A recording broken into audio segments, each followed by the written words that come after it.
I watched my mother hand my brother the keys to a sprawling estate while I stood there with nothing. She told me I was getting zero because I was strong enough to make it on my own. She was right, but when she came crawling back months later, desperate for a cut of the business I built, she learned that my strength wasn't a family asset. It was the weapon I would use to cut them off. The sound of a tape gun ripping across a cardboard box is loud in a quiet room. It is a harsh, tearing screech that echoes, and for the last 3 years, it has been the soundtrack of my life. I smoothed the label down on the package with the heel of my hand, checking the address one last time. This one was going to a boutique candle maker in Seattle. It was part of a trial run for Coleman and Pine Studio, the business I had built from the ground up in a rented warehouse space that used to be an auto body shop. The air still smelled faintly of motor oil and sawdust.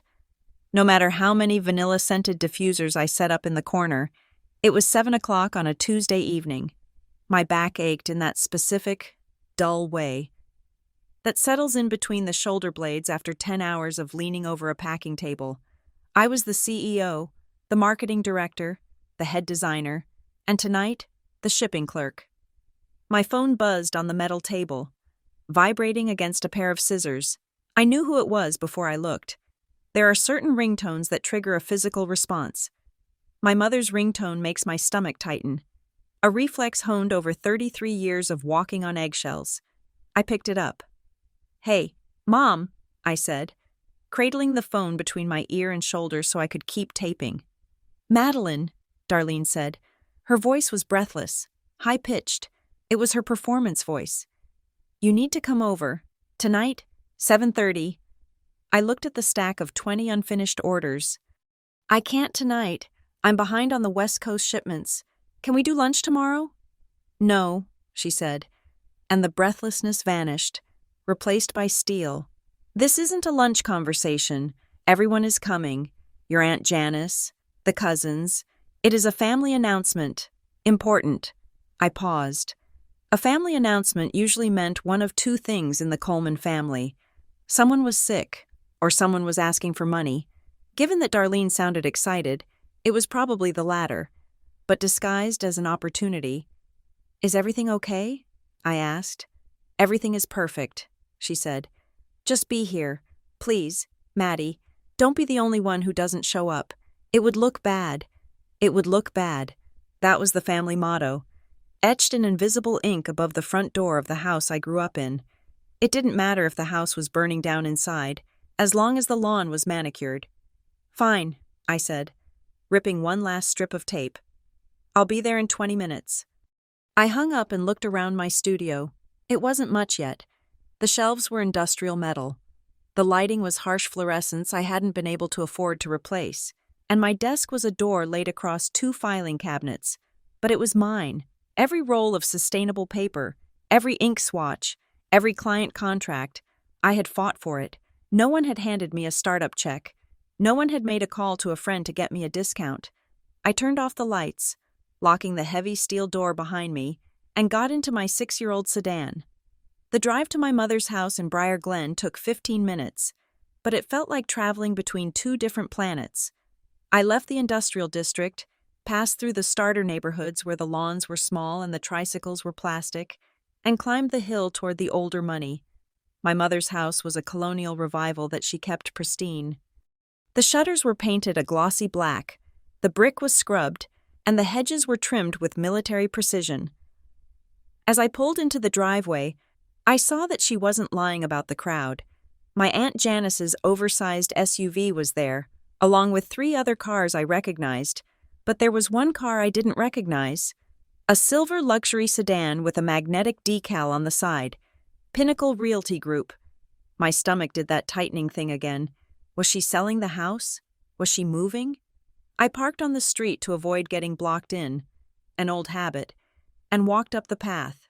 I could hear laughter through the front door. I took a deep breath, put on my customer service smile, and walked inside. The foyer was crowded. The air smelled of Darlene's signature potpourri, cinnamon and something floral that always made me sneeze. "There she is," Aunt Janice boomed, waving a glass of white wine. The working girl finally clocks out. Hi, Aunt Janice, I said, letting her kiss my cheek. Her lipstick was sticky. I scanned the room. My brother, Grant, was standing by the fireplace. He was 35, 2 years older than me, wearing a cashmere sweater that cost more than my car payment. He held a crystal tumbler of scotch, looking casually bored, which was his default setting. Grant was the golden boy. He had failed out of 2 colleges, started 3 businesses that quietly evaporated, and currently worked as a consultant for a firm I had never quite understood. But he had the Coleman chin and the ability to charm older women, which seemed to be enough for Darlene. "Glad you made it, Maddie," Grant said, raising his glass slightly. "Mom was getting twitchy." "What is all this, Grant?" I asked, keeping my voice low. "Who is the guy in the suit?" I gestured to a man standing near the piano. He was polished, wearing a navy suit that fit too well, smiling at nothing. Next to him was a younger woman with a professional camera hanging around her neck. "Just wait," Grant said, a smirk playing at the corner of his mouth. "It's big." Darlene clapped her hands. She stood in the center of the living room, wearing a cream-colored dress that she usually saved for Easter. Her face was flushed with adrenaline.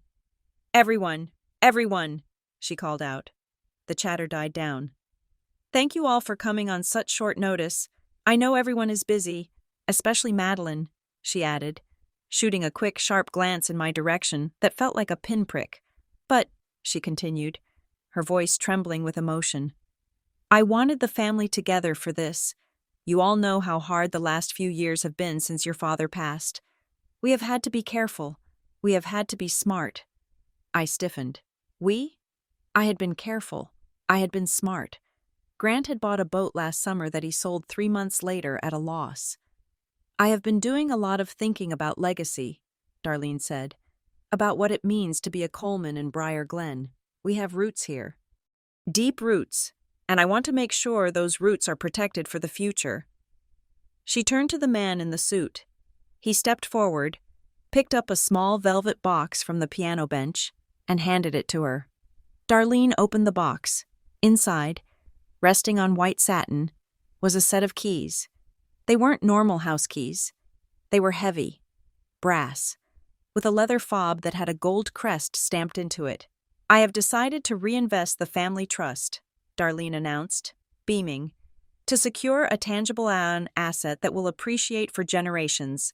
So, today, I closed on the master estate in Larkspur Ridge." The room gasped. Larkspur Ridge? It was the new gated development on the north side of town. The houses there started at $2 million.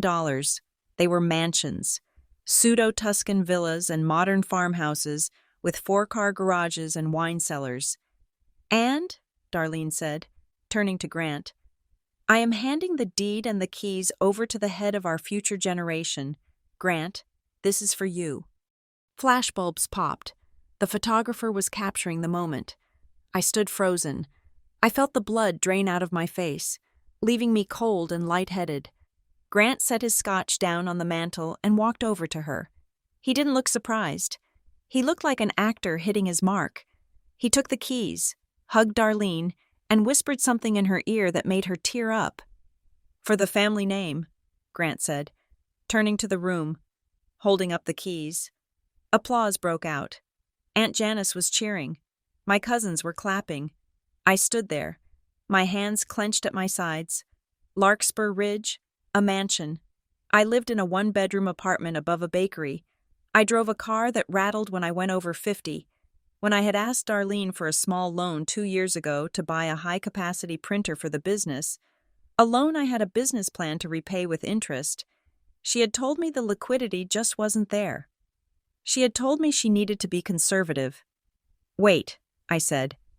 It came out quiet, but the room was quieting down anyway as Grant admired the keys. "Mom?" Darlene looked at me. Her smile didn't waver, but her eyes hardened. "Isn't it wonderful, Maddie?" she said. "Your brother is finally going to have the stability he deserves, a place to entertain, a place to build a family." "You bought him a house?" I asked. "In Larkspur Ridge?" "I secured an asset for the family," she corrected. "And where does that leave Everything else? I asked. I didn't want to say me. I didn't want to sound like a greedy child. But the math wasn't adding up. If she bought a house in Larkspur Ridge, there was nothing else. That was the whole pot. Darlene walked over to me, her heels clicking on the hardwood. She put a hand on my arm. Her grip was firm. "Oh, honey," she said, loud enough for everyone to hear. "You don't need this kind of help. You're so independent. You always have been. Grant needs a foundation." "You? You're already building your own little empire with your boxes." Someone chuckled. "Still doing the crafts? Madeline?" Cousin Rick called out from the back, munching on a shrimp puff. "It is a packaging and design firm." "Rick," I said, my voice tight. "We work with enterprise clients." "Of course you do," Darlene said, squeezing my arm. "And we are so proud. That is why I knew you would understand. Grant is going to manage the estate. It is a big responsibility. I didn't want to burden you with it when you're so busy." Burden me. She was giving him a multi-million-dollar asset and calling it a burden, while handing me nothing and calling it a compliment. "So," I said, "to be clear, you used the estate funds, Dad's funds, to buy a house for Grant. Exclusively." "It is in the family name," Grant interjected. Stepping up beside her, he put a hand on my shoulder. It felt heavy and patronizing. "Don't be like this, Maddie. This is a win for all of us. When I host the summer gala, you'll be the guest of honor. Front row parking." He winked. He actually winked. I looked at him, then at Darlene. They were a united front. The golden boy and his manager. I was the audience. I was just there to clap. "I need a drink," I said. I walked to the kitchen, away from the applause and the flashbulbs. I poured a glass of water at the sink, my hands shaking. The humiliation was a physical thing, like a fever. It wasn't just the money, it was the public declaration of value. Grant was worth a mansion. I was worth a pat on the head and a comment about my independence. 10 minutes later, Darlene came into the kitchen. The photographer was gone. The guests were mingling in the living room. She closed the swinging door behind her. The smile dropped.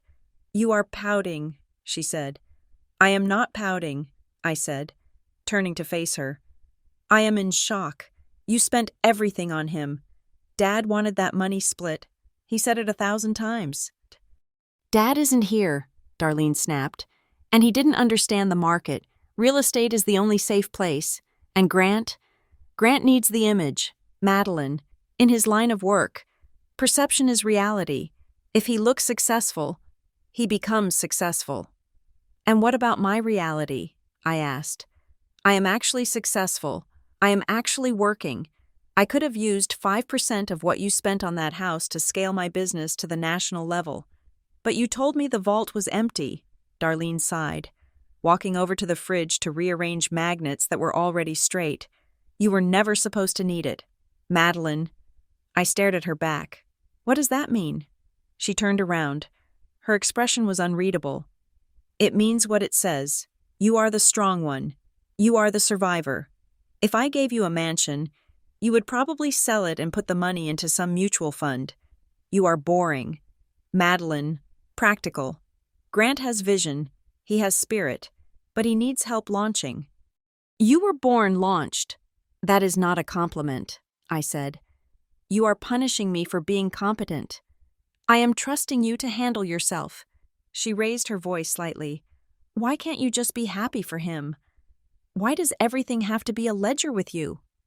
"Because you just wrote a check for $2 million to one child and 0 to the other," I said.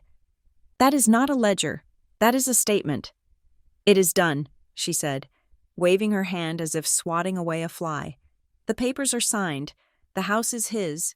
Well, ours. But he is living there, and I expect you to support him. He is going to need help with the move. Maybe you can bring some of your boxes. Those sturdy ones." I looked at her. I really looked at her. I saw the lines around her mouth, the terrified vanity in her eyes. She wanted to play the grand matriarch, the benefactor, and she needed me to play the dutiful, scrappy daughter who applauded from the sidelines. "No," I said. "Excuse me?" "I won't be bringing boxes. I said. And I won't be helping with the move. I have a business to run. Since I'm so independent, I put my glass down on the counter with a quiet clink. Madeline, don't you dare walk out, she warned. We haven't cut the cake. Enjoy the cake, I said. I walked out of the kitchen, through the living room, past Grant, who was showing Aunt Janice photos of the master bath on his phone, and out the front door. I sat in my car for a long time before I started the engine. My hands were gripping the steering wheel so hard my knuckles were white. I wasn't just hurt, I was furious. But beneath the fury, there was a cold clarity rising up. For years, I had been auditioning for a role in this family that I was never going to get. I had thought if I worked hard enough, if I was successful enough, if I was good enough, they would finally look at me with the same awe they saved for Grant's potential. But Darlene had just told me the truth. You were never supposed to need it. She relied on my strength so she could spend all her resources propping up his weakness. My competence was her excuse to neglect me. I started the car.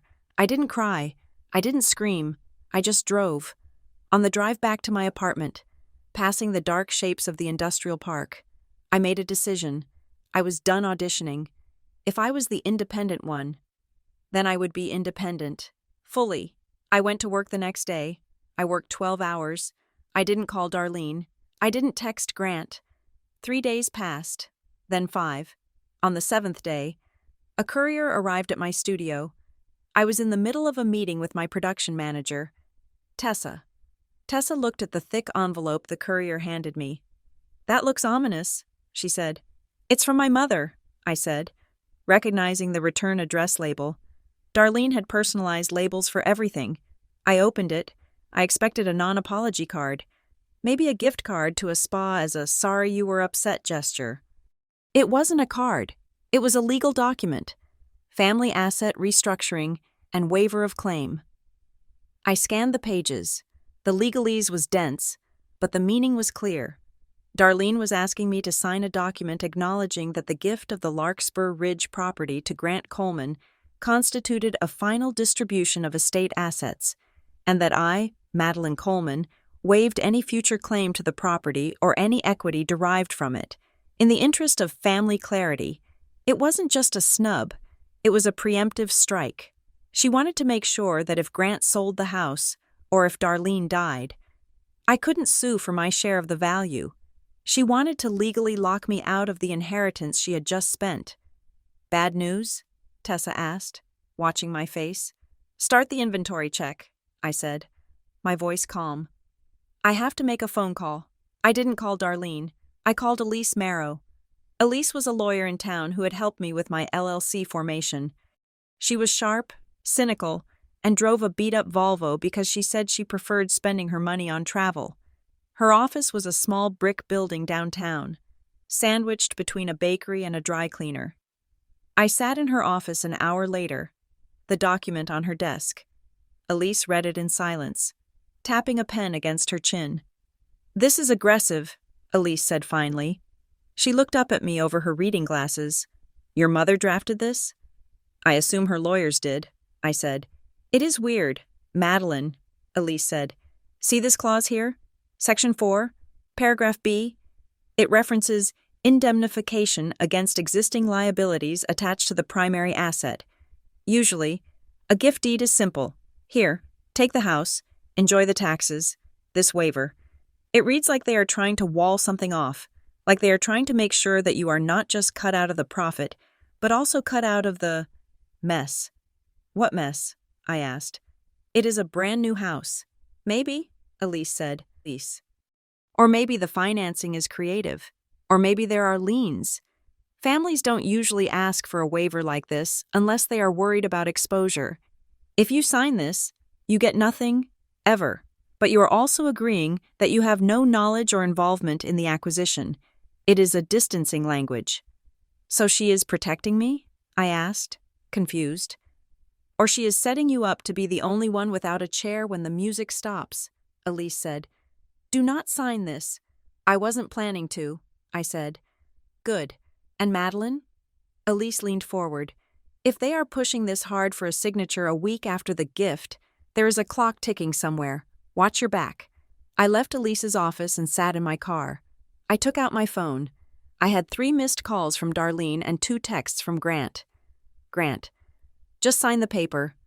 Maddie. Mom is stressing out. It's just a formality. Darlene. The courier said you received the packet. Please return it by Friday. It helps with the taxes. I typed a single message to both of them. I am not signing the waiver. Do not send it again. I am focusing on my business. Do not contact me unless it is an emergency involving a hospital. Then, I went to my settings. I blocked Darlene. I blocked Grant. The silence that followed was immediate and terrifying. I had never cut them off before. I was the one who fixed things. I was the one who showed up. But as I drove back to the studio, the terror faded into a grim determination. I walked into the warehouse. Tessa was waiting. Everything okay? She asked. No, I said. But it's going to be. I walked over to the whiteboard where we tracked our sales targets. I picked up a red marker. The regional contract for Greenleaf Organics, I said. The one we said was too big for us? The one we said would require 24-hour shifts and buying a new die cutter we can't afford? Yeah, Tessa said, looking nervous. The one that could bankrupt us if we miss a deadline?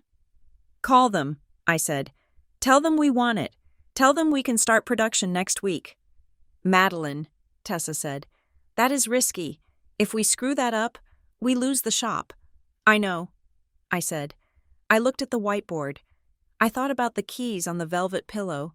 I thought about the waiver. I thought about Darlene calling me independent enough. I needed money, real money, not just enough to pay rent, but enough to be untouchable. I needed to build a fortress so high that the next time they looked at me, they would have to crane their necks. Make the call. Tessa, I said. I am done playing safe. I uncapped the marker and circled the contract in red ink. It was a gamble. It was dangerous. But for the first time in my life, I was betting on myself.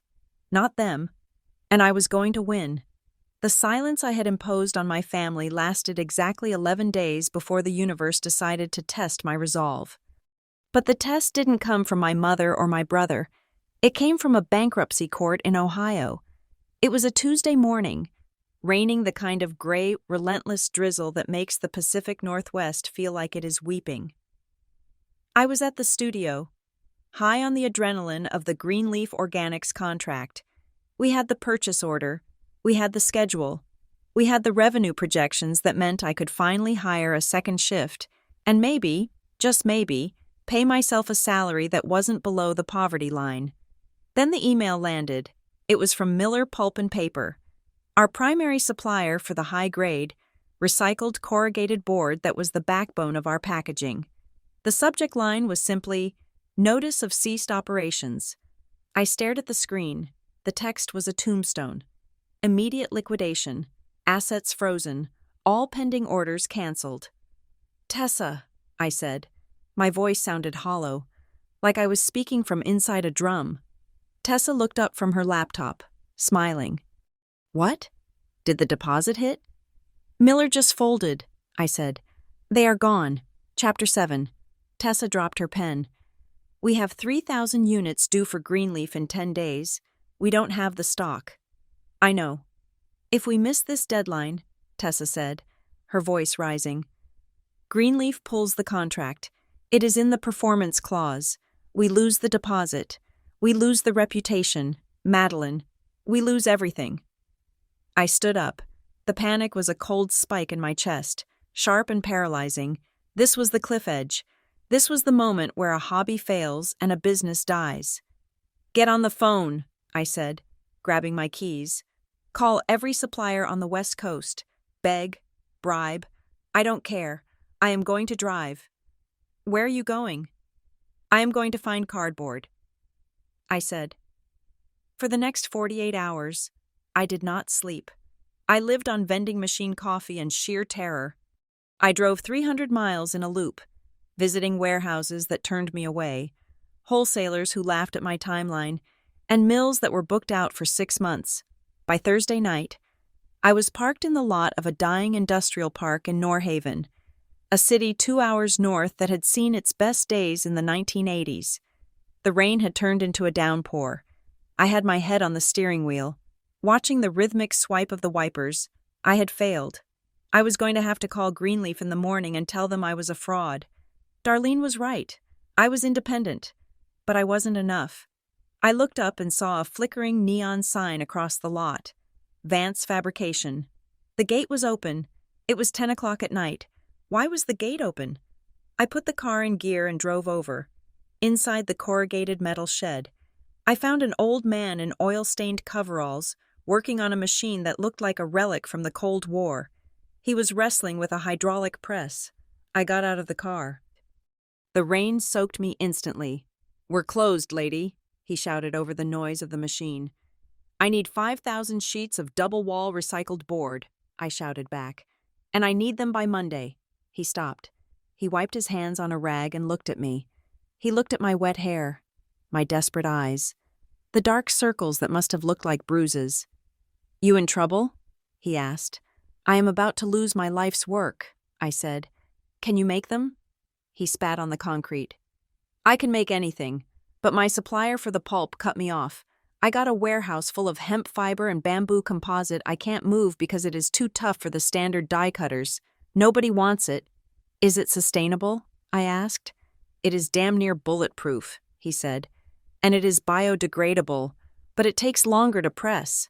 "If I pay you double," I said. "Will you run the press all weekend?" He looked at the machine, then back at me. A slow grin spread across his face, revealing a missing canine. "Triple," he said, "and you help me load the hopper." "Deal," I said. I didn't go home. I spent the next 3 days inside that freezing shed in Norhaven, feeding raw fiber into a hopper while the old man, whose name was Elias, shouted instructions. We slept in shifts on a cot in his office that smelled of cigars and grease. By Sunday night, we had the sheets. They weren't just cardboard. They were something else entirely. The hemp-bamboo blend was darker, richer, with a texture like expensive stationery. It was rigid, waterproof, and felt substantial in the hand. I loaded them into a rental truck myself, my manicured nails broken, my clothes ruined, and drove them back to Briar Glen. We made the deadline. When the product manager from Greenleaf received the first shipment, she called me. I braced myself for a complaint about the material change. "Madeline," she said, "this packaging, it is incredible. It feels premium, like stone paper. Our sustainability team is freaking out. They love it." "It is a new composite," I lied smoothly, my voice raspy from exhaustion. "We are rolling it out as our signature line." "Lock it down," she said. "We want exclusivity for the next year, and we are doubling the holiday order." I hung up the phone and sank to the floor of my office. I started to laugh. It was a hysterical, sobbing laugh. I had turned a disaster into a competitive moat. I had found a material no one else was using because it was too hard to work with, and I had forged a partnership with a man no one else would hire. I had won, and I had done it without a single dollar from the Coleman estate. The success of the Greenleaf launch was like gasoline on a fire. Word spread in the boutique world. Suddenly, Coleman and Pine wasn't just a local shop. We were the sustainable luxury option. Brands that wanted to tell a story with their box were calling us. I hired 3 more people. I signed a retainer with Elias in Norhaven to upgrade his machinery. I was working 14-hour days, but for the first time, it felt like building. Not just treading water, but in Briar Glen. You can never really outrun your last name. I was having coffee with my cousin Leo a week later. Leo was the only one in the family I tolerated. He was a black sheep of a different sort, a musician who bartended and refused to wear a suit. We met at a dive bar on the edge of town. Neutral ground. "So," Leo said, picking at a basket of fries, "I heard you are killing it. Aunt Janice says you are selling boxes to hippies, which translates to, Madeline is making money and we are confused." "It is going well," I said, smiling. "How is the family circus?" Leo's face darkened. He took a sip of his beer. "Weird." "Weird how?" "The mansion," he said. "Larkspur Ridge, I went over there to drop off a wedding gift for Grant from my mom. Maddie, it is strange. It's a big house. Leo, big houses are weird. No, he shook his head. It is empty. I mean, there is furniture, but it is staged. Like, the tags are still on the lamps, and Grant isn't living in the master suite. He is sleeping in one of the guest rooms downstairs. I frowned. Why? I don't know, but there are contractors there constantly, not renovators, men in suits with clipboards. They go into the library, and Darlene locks the door. She is there every day. Maddie, Grant just sits in the living room playing video games or drinking. He looks rattled. Rattled? Yeah, jump, nervous. He asked me if I could lend him $500. I put my coffee cup down slowly. Grant asked you for money? He just got a $2 million asset. That is what I said. He mumbled something about liquidity and cash flow timing, but the guy looked scared. And Darlene, she is intense. She is running that house like a command center. I saw her yelling at a landscaper for looking in the windows. I felt a cold prickle on the back of my neck. Did they ask about me? Darlene did, Leo said. She asked if I had seen you. She asked if your business was really doing as well as people said. She looked hungry. Maddie, like a wolf looking at a ham bone. Thanks for the warning. Leo, I said. Watch out, he said quietly. Something is rotting over there. I tried to brush it off. I told myself it was just Grant being incompetent and Darlene being controlling. That was the status quo, but the unease lingered, sitting in my gut like a stone. 2 days later, the stone dropped. I was in a meeting with my new production lead when my cell phone buzzed. It was an unknown number, usually. I let those go to voicemail, but I was waiting for a call from a logistics broker. I answered. This is Madeline. Ms. Coleman? The voice was male, smooth, and professional, but with an edge of aggression that set my teeth on edge. This is Arthur Vance calling from Beacon Resolution Services. I don't know that company, I said. We are a private asset recovery firm, he said. I am trying to reach a Grant Coleman, but his number seems to be disconnected. Our records indicate you are an associated party to the Coleman family holdings. My heart hammered against my ribs. I am not associated with any holdings. Who is this? We are verifying collateral for a secured position, he said, ignoring my question. We have a lien inquiry regarding the property at 404 Larkspur Lane. Since you are listed as a secondary contact on the family trust documents, we wanted to extend a courtesy call before we initiate a site visit. I am not on any trust documents, I said, my voice sharp. I have no financial relationship with my mother or my brother. Do not call this number again. Ms. Coleman, if the primary obligor defaults, I hung up. My hand was shaking. Secondary contact, lien inquiry, site visit. These were words you heard when things were very, very wrong. I grabbed my purse. Tessa, take over. I have to go. I didn't go to the mansion. I went to Elise Marrow's office. I didn't even call for an appointment. I walked past her receptionist and stood in her doorway. We need to pull the records, I said. Elise looked up from a file, saw my face, and closed the folder. Sit down. 10 minutes later, we were looking at a monitor. Elise was navigating the county recorder's database, her brow furrowed. Okay, Elise said, pointing at the screen. Here is the deed, transferred to Coleman Family Legacy LLC on the date of the announcement. But look at this. She clicked a tab. 3 days later, a UCC filing, and another one, and a mechanic's lien. Translate, I said. The house wasn't bought with cash. Elise said. It was bought with a bridge loan, high interest, short term, and the borrower isn't Darlene Coleman personally. It is this LLC, and look who the members are. She clicked open the LLC registration. Manager, Darlene Coleman. Member, Grant Coleman. I'm not on it, I breathed. No, Elise said. But look at the lender, Cormorant Capital Partners.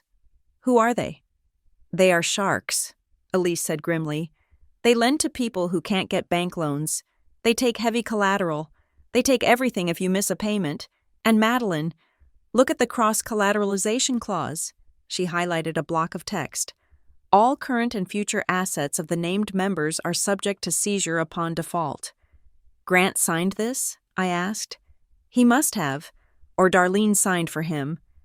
But that doesn't affect me, I said. I'm not a member. Not legally, Elise said. But look at the address listed for the registered agent of the LLC. I leaned in. 1402 Oak Street, Suite B. That is my old address, I said. From 3 years ago, before I moved the studio. They are using your history to build validity, Elise said. They are blurring the lines. To a lender, it looks like the Coleman family is one big, happy, solvent entity.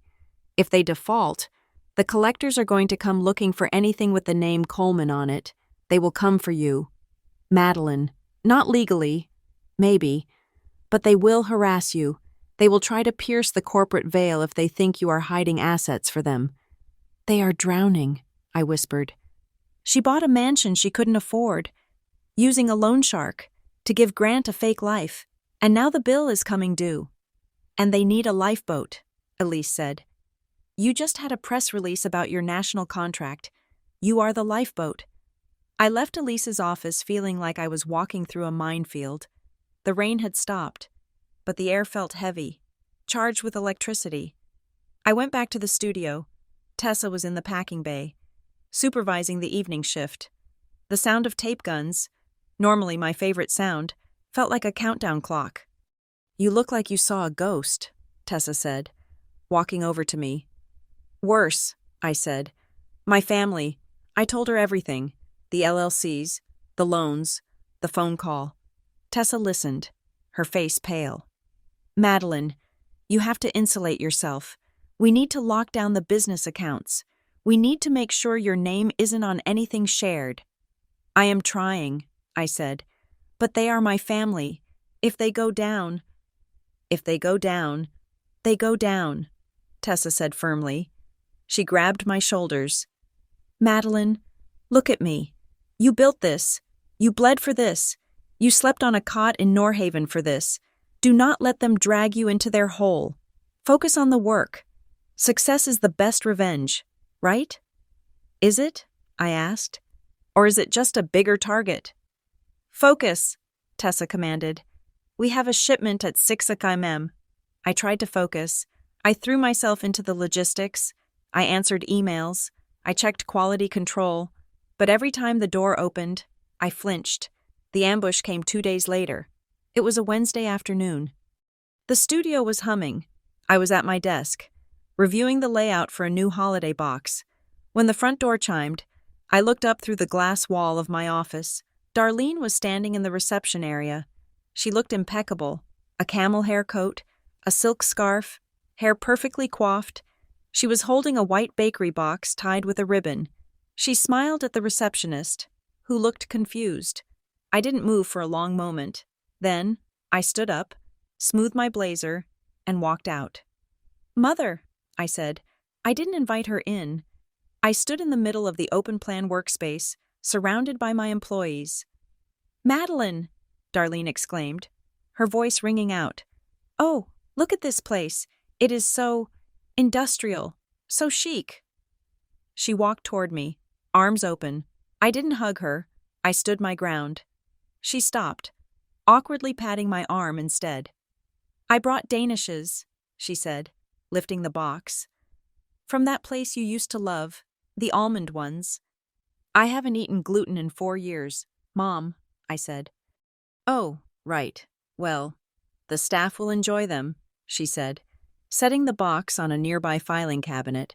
She looked around, her eyes scanning the busy floor, the pallets of stock, the new machines. You have really done it, haven't you? It is bustling. What do you want, Darlene? I asked. Her smile faltered, then reset. Can we talk? Privately? Somewhere with chairs? My office, I said. I led her into my glass-walled office and closed the door. I didn't offer her a seat. I sat behind my desk. putting the physical barrier between us. Darlene sat anyway. She arranged her coat around her. "I miss you, Maddie," she said softly. "The house feels empty without you visiting." "You blocked me from the house, remember?" I said.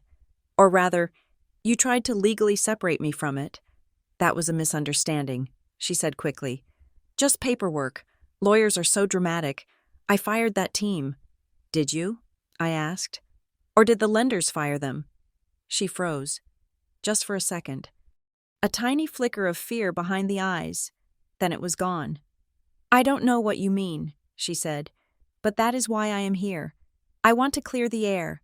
I have been thinking. You are doing so well. And Grant?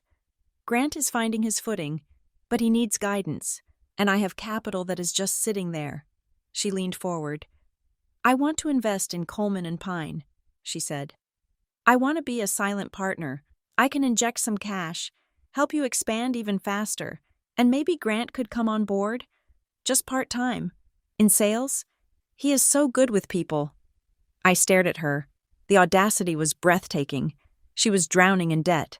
The mansion was a house of cards, and she was trying to buy her way into my lifeboat with money she didn't have, to install the brother who was part of the problem.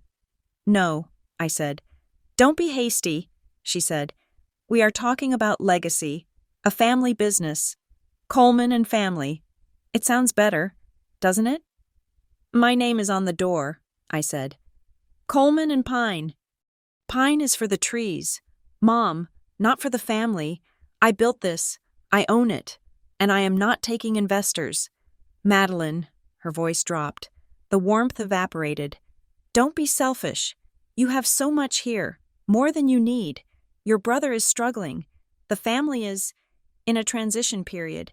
We need to stick together." "I stuck together," I said. "I stuck together when you gave him the car and me the bus pass. I stuck together when you paid for his tuition and I took loans. But when you gave him a mansion and asked me to sign a waiver, that was you cutting the rope. You don't get to climb back up it now." Darlene stood up. Her face was flushed red. "You think you are so smart," she hissed. "You think you are safe in your little glass box. But family problems have a way of becoming everyone's problems. If the family falls, the mud splashes on you. Madeline, people will talk. Investors will get nervous. Lenders will ask questions." "Are you threatening me?" I asked. "I am warning you," she said. "You are a Coleman. You owe us. You owe me for raising you. You owe your brother for being your brother." "I owe you nothing," I said, my voice steady, though my heart was pounding. "Get out of my studio and take your pastries." Darlene grabbed her purse. She looked at me with pure venom. "You will regret this. When the storm comes, don't come knocking on my door." "I won't," I said. "I don't have a key, remember?" She stormed out. The entire office watched her go. I sat there, shaking. It wasn't just a visit. It was a reconnaissance mission. She wanted to see if there was money to grab. She wanted to see if I was weak. I went home late that night. My apartment felt cold. I poured a glass of wine and sat on my couch, trying to decompress. My phone pinged. An email notification. Security alert. Unusual sign-in attempt. I frowned and opened it. It was from my business banking portal. We detected a sign-in attempt from a new device. iPhone 15 Pro. Location? Briar Glen. Larkspur Ridge. My blood ran cold. Method? Password recovery via recovery email. I clicked for details. The recovery email they had tried to use was an old Yahoo address I hadn't used in 10 years. MaddieCdance@yahoo.com. It was the email I shared with my mother when I was in high school, the one she had the password to. She wasn't just asking for investment.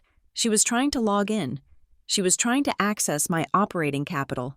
I sat up, the wine glass forgotten on the table. This wasn't just toxic family dynamics anymore. This was corporate espionage. This was attempted theft. Darlene Coleman wasn't just a bad mother. She was an enemy combatant. I opened my laptop. I changed every password. I enabled two-factor authentication on everything, tied to a burner phone number she didn't have. I called my bank's fraud department and put a verbal passcode on the account, Pinecone, and told them to flag any activity from Briar Glen. Then, I opened a new document. I named it War Chest. I started typing everything I knew: the conversation with Arthur Vance, the visit from Darlene, the attempt on the bank account. Tessa was right. I couldn't just ignore them. They weren't going to leave me alone. They were going to try to eat me alive to save themselves. I stopped typing and looked at the blinking cursor. If they wanted a war, I would give them one. But I wouldn't fight it with screaming matches in the living room. I would fight it with audits, with records, and with the ruthless efficiency they had forced me to learn. I closed the laptop. I didn't sleep that night, but I didn't cry either. I lay in the dark, planning. The next morning, I wouldn't just be making boxes. I would be building a trap. The morning after the attempted breach of my bank account, I did not go to the police, not yet. Instead, I went to Dave, my accountant. Dave was a man who wore suspenders without irony and treated tax law like a sacred text. When I walked into his office at 8 in the morning, placing a printout of the login attempt on his desk, he didn't gasp. He just cleaned his glasses. "This is aggressive," Dave said, inspecting the IP address log. "Family?" "Family," I confirmed. "We need to build a firewall," he said. "Not just digital, financial. We need to make sure that even if they get your password, they can't move a dime without a voice verification from you, me, and the ghost of Abraham Lincoln." For the next 4 hours, we locked down everything. We changed the registered agent for the LLC to a generic corporate service in Delaware to obscure my personal address. We set up alerts for any credit inquiries against my Social Security number. We moved the operating capital to a new account at a different bank, one that Darlene had never banked with. "Madeline," Dave said as I was leaving, "you know this flags you, right?" "Flags me how?" "If they are trying to access the account, they are desperate for cash. When the digital door doesn't open, they are going to come knocking on the physical one, and they are going to be louder." "Let them knock," I said. "I'm changing the locks." But locking the doors wasn't enough. I needed to know what was inside their house before I could fully protect mine. I needed intel. I sent a text to Darlene at noon. It was carefully drafted to sound casual, the kind of text a daughter might send if she hadn't just blocked her mother for 2 weeks. "I need my high school yearbooks and the box of Dad's old vinyl records. I think they are still in the attic. Can I come by and grab them?" The reply came 3 minutes later. "Of course. I am at the new house. I brought everything over. Come by around 4. Grant will be so happy to see you." She didn't mention the fight. She didn't mention the blocked number. She acted as if the last month had never happened. It was a terrifying ability she had, to simply edit reality until it suited the scene she wanted to play. I drove to Larkspur Ridge at 3:50. The development was impressive. I had to give her that. It was gated, with a stone guardhouse that was currently empty. The arm permanently raised. The streets were wide, lined with saplings that were too small for the massive lawns. The houses were enormous. Pseudo-chateaus and modern farmhouses sitting shoulder to shoulder, distinct yet somehow identical. I pulled up to number 404. It was a beast of a house. White brick, black windows. A turret that served no purpose other than to say, "I have a turret." There was a 3-car garage and a fountain in the front yard that wasn't running. I parked my 10-year-old sedan next to Grant's leased sports car. The contrast looked like a joke. Grant opened the door before I could ring the bell. He was wearing a polo shirt tucked into khakis. His hair gelled. He looked like he was about to film a commercial for erectile dysfunction medication. "Maddie," he boomed, spreading his arms. "Welcome to the manor." "It is big," I said, stepping inside. 4,000 square feet, he said, reciting the spec sheet. Radiant floor heating, smart home integration, the works. The foyer was 2 stories high with a chandelier that looked like an explosion of glass shards. But as I walked further in, the air felt strange. It was cold. Not cool, but cold, and it smelled of fresh paint and sawdust, with no underlying scent of coffee or laundry or life. "Where is Mom?" I asked. "She is taking a conference call in the library," Grant said, gesturing vaguely. She is handling the decorators. I looked around the living room. There was a massive white sectional sofa, a glass coffee table with a single oversized art book on it, and a rug that looked like it had never seen a shoe. Nice couch, I said. It is Italian leather, Grant said. I walked over to it. There was a small plastic tag sticking out from the bottom cushion. Rental staging pros. Do not remove. I looked at the walls. There were no photos. No pictures of me or Grant as kids. No pictures of Dad. Just generic abstract canvases in shades of gray and blue. So, I said, turning to Grant. You are living here? Yeah, Grant said, shifting his weight. I mean, I am still moving some stuff in. It takes time to fill a place like this. Grant, where is your Xbox? I asked. He blinked. What? Your Xbox? And your guitar? And that ugly recliner you refused to throw away for 6 years. Where is your stuff? It is in storage, he said quickly. We wanted a clean aesthetic for the start. Mom says we need to elevate the brand. The brand, I repeated. You are a person, Grant, not a soap company. You don't get it, he snapped, his smile slipping for a second. This house is a statement. It shows people we are back on top. Mom finally did the right thing. She secured the asset. Now we just have to manage the perception. Manage the perception, I said. Is that why the heat is off? He flushed. The thermostat is smart. It is learning our patterns. It is 58 degrees in here. Grant, I like it crisp, he said. I stared at him. He looked thin. There were dark circles under his eyes that the expensive haircut couldn't hide. He looked like a man who was guarding a museum he wasn't allowed to touch. I am going to find my box, I said. I will get it, he said, stepping in front of me. It is in the mudroom. I want to say hi to Mom, I said, sidestepping him. She is on a call. Maddie, you shouldn't disturb her.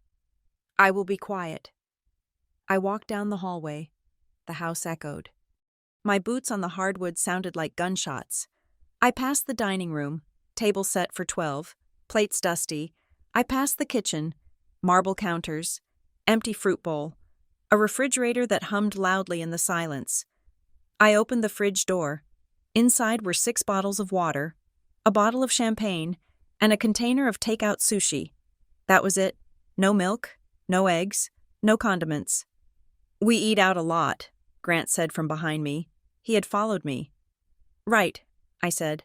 I kept walking toward the back of the house, where the library was. The door was closed. It was a heavy mahogany door. I reached for the handle. It was locked. Not just locked with a push-button privacy lock. There was a keypad installed above the handle, a digital deadbolt on an interior door. Why is the library locked with a code? I asked. Mom keeps the files in there, Grant said. His voice was rising in pitch. Important papers. Security. Since when does Darlene need military-grade security for family albums? Just leave it, Maddie, Grant said. Come on, I will give you the tour of the patio. I ignored him. I leaned closer to the door. The wood was thick, but I could hear a voice inside. It was Darlene. She wasn't speaking in her public voice. She was screaming in a whisper, that harsh, hissed tone she used when she was cornered. I told you the liquidity is coming, she was saying. Stop calling the secondary line. No, I do not agree to the extension terms if it means raising the points. You cannot lien the furniture. That is a separate lease. Listen to me. The daughter is coming around. She has the capital. I just need 2 more weeks to bring her into the structure. I froze. The daughter is coming around. She wasn't investing. She was hunting. Maddie, Grant said, grabbing my arm. Seriously, let's go. I pulled my arm away. I looked at him. She is talking about me, I whispered. She is telling someone I am going to pay for this. She is just handling business, Grant said, looking away. It is complicated finance. You wouldn't understand the leverage. I understand leverage, I said. Leverage is when you use something you have to get something you want. She doesn't have anything. Grant, she borrowed this house. She rented the furniture, and now she is trying to leverage me. That is not true, Grant said, but he couldn't meet my eyes. He looked at his shoes. She is doing this for us, for the name. She is doing this for her ego, I said, and she is going to bury you in the rubble. I turned around and walked back toward the front door. Wait, Grant called. Don't you want your box? Keep it, I said. There is nothing in it worth this. I walked out of the house, past the dry fountain, and got into my car. As I drove away, I looked in the rearview mirror. The house stood there, white and imposing, and completely hollow. It wasn't a home. It was a trap with a welcome mat. I drove straight to Elise Marrow's office. I didn't care that it was 5 o'clock. We need to dig deeper, I told her as I walked in. Cormorant Capital. Who are they? Who runs them? I want to know exactly who is on the other end of that phone line. Elise looked at me, saw the shake in my hands, and pulled out her laptop. I did some digging after you left last time, she said. Cormorant isn't a bank. It is a distressed asset fund. They don't make money on interest. They make money on default. Explain, I said. They target families who are house rich and cash poor, or in your mother's case, ego rich and reality poor. Elise said. They lend money against an asset at an impossible interest rate, knowing the borrower can't service the debt. When the borrower misses a payment, Cormorant doesn't just foreclose. They offer a restructuring deal. They say, hey, we won't take the house if you sign over 40% of your business equity as a guarantee. But Darlene doesn't have a business, I said. No, Elise said, but she convinced them she has access to one, yours. She turned the screen toward me. I found a UCC filing from a month ago, Elise said. Darlene listed Coleman and Pine Studio as a wholly owned family subsidiary on her application. That is fraud, I said. That is straight-up fraud. It is, Elise agreed. But until she actually forges your signature on a guarantee, it is just a lie on an application. The lender probably knows it is a lie, but they don't care. They are banking on the fact that when the hammer drops, you will step in to save her from prison. They are betting on my guilt, I said. They are betting on your shame, Elise corrected. They know you don't want your mother indicted. They know you don't want the scandal in Briar Glen. They are counting on you paying the ransom. I sat back in the chair. It was diabolical. Darlene hadn't just made a bad financial decision. She had sold me as the insurance policy without my consent. What is the endgame? I asked. Darlene needs a solvent guarantor, Elise said. She needs you to sign a document that says you are a co-borrower or a partner. Once you sign that, Cormorant attaches the debt to your business assets. If Darlene misses a payment on the mansion, they seize your warehouse, they seize your accounts, they seize your inventory. She would destroy me to keep that house, I said. She would tell herself she is sharing the load. Elise said. Narcissists don't see destruction. They only see their own survival. I went back to the studio the next morning with a sense of dread that sat heavy in my stomach. But the universe has a sense of humor. Just as the floor was dropping out of my personal life, the ceiling blew off my professional one at 10 a.m. I received a call from the VP of sourcing for Verde Vibe.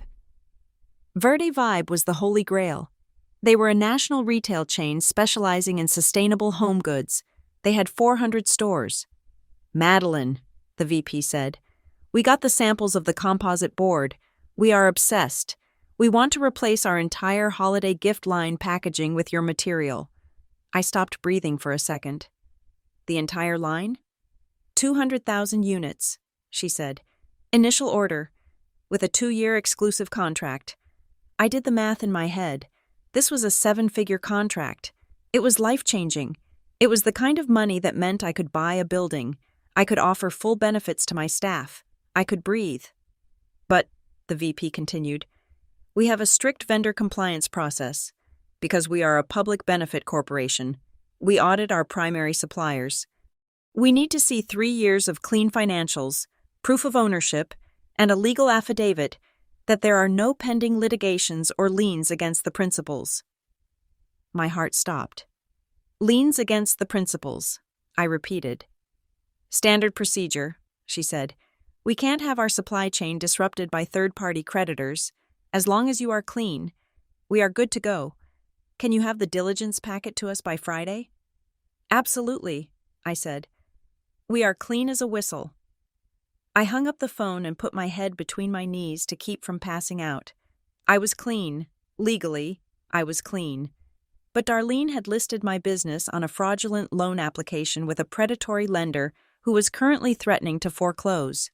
If Cormorant Capital filed a suit, or even a preliminary injunction claiming interest in my company, the background check would catch it. Verde Vibe would walk. I would lose the contract.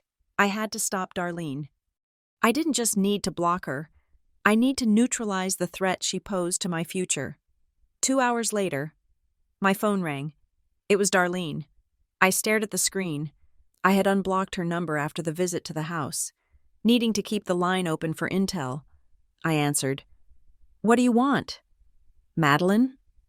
Her voice was small, trembling. It wasn't the imperious voice from the library. It was the voice of a frightened child. Please, I don't know who else to call. I am scared.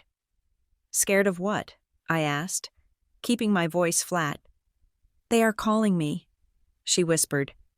The men from the bank. They say they are going to come to the house. They say they are going to put a lock on the gate.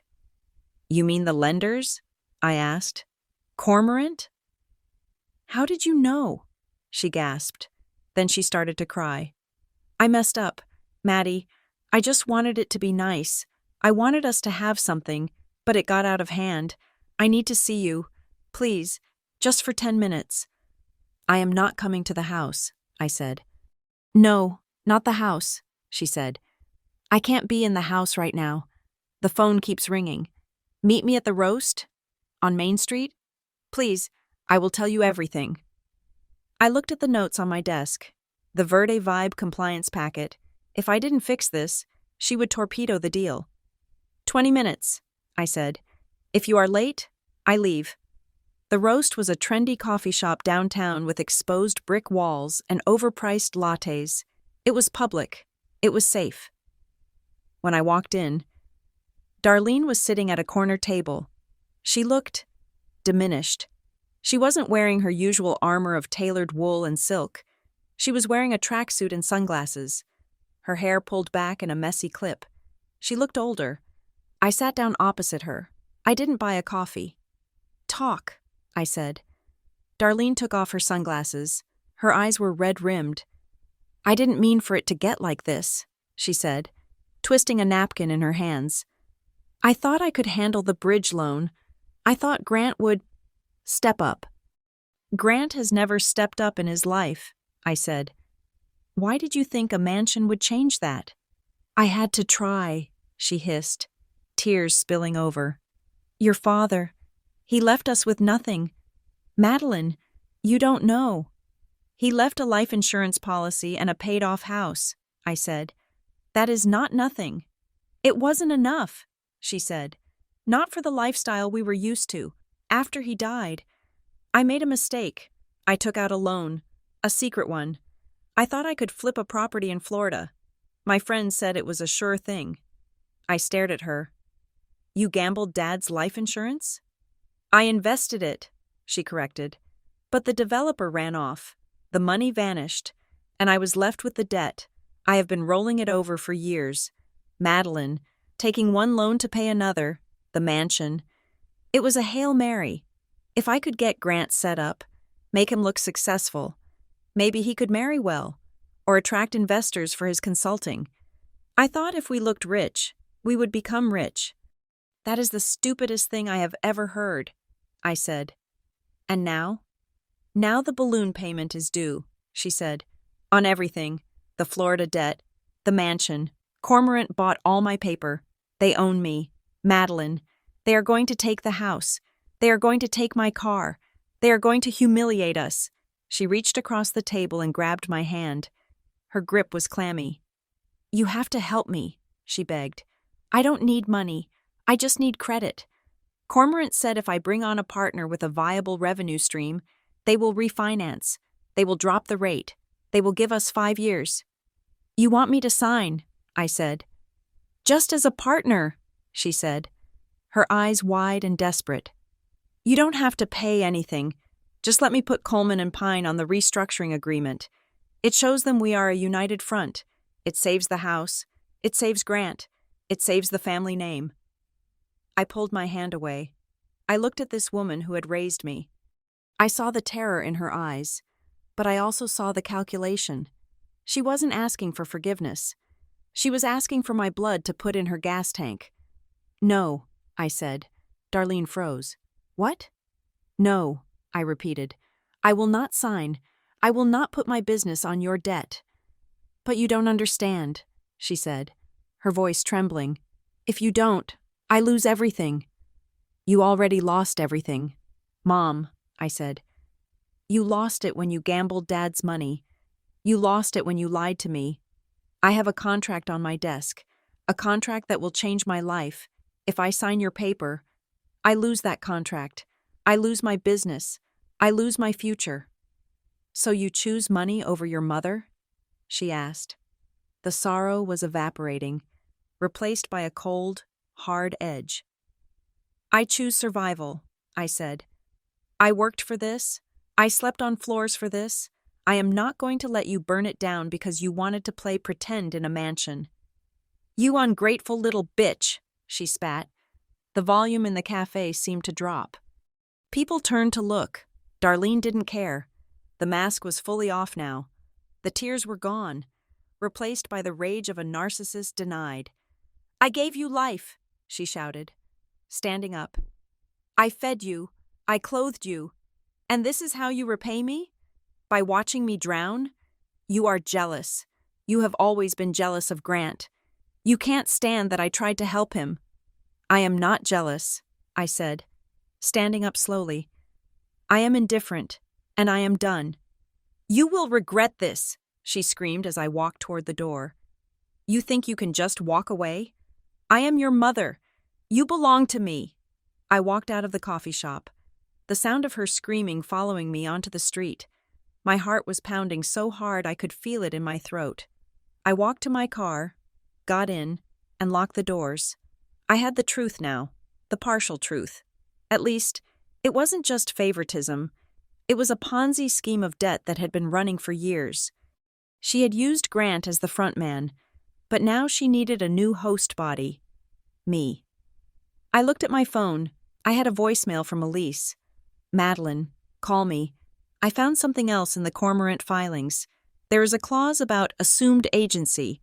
If Darlene has been using your business address and email for long enough, they might try to claim she was acting as your agent. We need to file a cease and desist immediately. I started the car. Darlene had declared war in a coffee shop. She thought screaming would shame me into submission. She thought I was still the daughter who wanted her approval, but I wasn't that daughter anymore. I was the CEO of Coleman and Pine, and I had a national contract to protect. I wasn't going to save her. I was going to document her. I was going to build a wall of evidence so high that when her house of cards finally fell, not a single piece of debris would land on my side of the fence. I drove back to the office. I had a diligence packet to fill out. And for the first time, I was going to list my mother not as a reference, but as a liability. For 24 hours after walking out of the coffee shop, I sat in my apartment with a browser tab open to a real estate listing in Portland, Maine. It was a small commercial space, brick-walled, near the harbor. It was affordable. I could pack my car, drive 3,000 miles, and change my name. I could be Madeline Smith. I could make boxes for lobster fisheries. I could disappear. The temptation was a physical ache in my chest. Walking away meant silence. It meant no more Darlene screaming in public places. No more Grant looking at me with those cow-eyed, entitled stares. No more lenders hunting my bank accounts. It would be clean. But then I looked at the folder on my kitchen table. The Verde Vibe contract. It wasn't just paper. It was proof. It was the physical manifestation of 10 years of missed parties, ruined manicures, and sleeping on concrete floors. If I ran. I left that behind. If I ran. Darlene won. She would become the victim, the martyr who was abandoned by her heartless daughter, and I would be the failure who couldn't hack it in Briar Glen. I closed the browser tab. I wasn't going to Maine. I was staying right here. But I wasn't going to play defense anymore. I drove to Elise's office the next morning. I am not running, I told her before I even sat down. Elise nodded, spinning a pen in her fingers. Good, because running looks like guilt, and we want to look like the only sane people in the asylum. But I can't just wait for them to sue me, I said. Darlene is desperate. Desperate people make mistakes that splash onto bystanders. I need to know exactly how deep the rot goes. She told me some of it, but she is an unreliable narrator. She is a liar, Elise corrected. So, we need the truth, and the only way to get the truth from a liar is to offer them something they want. She wants my signature, I said. So dangle it, Elise said. Not the signature itself, the possibility of it. Elise pulled a legal pad toward her. We draft a proposal. We tell Darlene that you are willing to assess the feasibility of a family restructuring plan, but before you can make any decision, you need full transparency, a discovery period. She has to hand over every loan document, every email with Cormorant, every promissory note. If she holds back one page, the deal is off. She will think I am caving, I said. Let her think that, Elise said. We get the documents, we find out where the landmines are, and then, once we have the intel, we make a decision based on facts, not hysteria. You never promised to sign, Madeline. You promised to review. I went back to my office and drafted the email. I stripped out all the emotion, no anger, no accusations, just cold, corporate language. Mother, I have considered your request regarding the restructuring of family assets. Before I can commit to any partnership or guarantee, I must conduct a full due diligence review of the current liabilities. Please provide the following documents by Friday at 5 o'clock. I listed everything: loan agreements, amortization schedules, LLC operating agreements, correspondence with Cormorant Capital. I hit send. Darlene replied in 11 minutes. Thank God. I knew you would be sensible. I will bring the box tomorrow. She brought the box to my studio the next morning. She tried to hug me. I put a desk between us. She tried to chat about the weather. I pointed to the door. I will let you know when I have reviewed the materials, I said. She left, looking triumphant. She thought she had reeled me in. She didn't realize she had just handed me the blueprints to her own destruction. I took the box to Elise. We spent the weekend in her conference room, drinking bad coffee and wading through a swamp of financial malpractice. It was worse than I thought. It was always worse. Look at this, Elise said on Saturday afternoon. She slid a document across the table. It was a cross-collateralization agreement dated 6 months ago. The mansion isn't just collateral for its own mortgage, Elise explained, tapping the paper. It is collateral for the Florida debt and for a personal line of credit Darlene took out 3 years ago. And, look at this. She pointed to the bottom of page 4. Guarantor, Grant Coleman. I knew he signed, I said. He is on the deed. No, Elise said. Read the fine print. This isn't a limited guarantee. This is a joint and several personal guarantee. It means Grant didn't just pledge the house. He pledged his future earnings. He pledged his personal assets. If the house sells for less than the debt, and it will, because the debt is inflated with penalties, Grant is personally liable for the difference. He will be bankrupt before he is 40. I stared at my brother's signature. It was a loop, practiced and confident, the signature of a man who thought he was signing autographs, not a death warrant. He doesn't know, I said. He thinks he just owns a house. He owns an anchor, Elise said, and Darlene tied it around his ankle. I felt a surge of nausea. I was angry at Grant for his arrogance, for his laziness, for the way he had smirked at me when he got the keys. But this was predatory. Darlene had sacrificed her favorite child to feed her own delusion. Can he get out of it? I asked. Not easily, Elise said. He is a competent adult. He signed. Unless we can prove coercion or fraud, he is on the hook. I closed the file. I need to talk to him. Be careful, Elise warned. He is still drinking the Kool-Aid. Then I'm going to smash the pitcher, I said. I didn't call Grant. I tracked him down. I knew his habits. On Sunday mornings, he liked to go to the driving range at the country club, pretending to be a member even though he just paid the day rate. I found him at the end of the range, hacking away at a bucket of balls. He looked terrible. His swing was angry, choppy. He wasn't dressed in his usual pristine golf gear. He was wearing sweatpants and a stained hoodie. Grant, I said. He jumped, slicing the ball so hard it hit the protective netting sideways. He spun around. Jesus, Maddie, you carry a bell or something? We need to talk, I said. In your car. I am practicing, he said, turning back to the ball. Mom says I have a meeting with some investors next week. Need to look sharp. There are no investors. Grant, I said. There is only the repo man. Get in the car. Something in my voice must have cut through the fog. Because he put down the club, he followed me to the parking lot. We sat in his leased sports car. It smelled of fast food wrappers and stale cologne. I didn't waste time. I pulled a photocopy of the guarantee from my bag and slapped it on the dashboard. Did you read this before you signed it? I asked. Grant glanced at it. Yeah, standard closing docs. Mom's lawyer looked at it. Mom doesn't have a lawyer, I said. She has a loan shark. Grant, do you know what deficiency judgment means?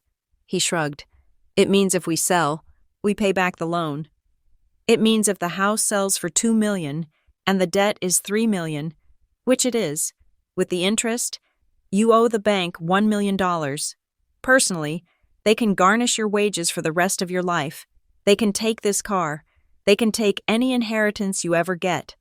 Grant laughed, a nervous, cracking sound. You are being dramatic. The house is appreciating. It is Larkspur Ridge. It is a bubble, I said. And you are the pin, Grant. Darlene used you. She needed a cosigner because her credit is shot. She didn't give you a mansion. She gave you her debt. Shut up, he said. He gripped the steering wheel. You are just jealous. You always have been. Mom chose me. She trusts me with the legacy. There is no legacy, I shouted. There is only a pile of paper and a lie. She took Dad's money and lost it. Now she is losing you. I saw the crack then. It started in his eyes.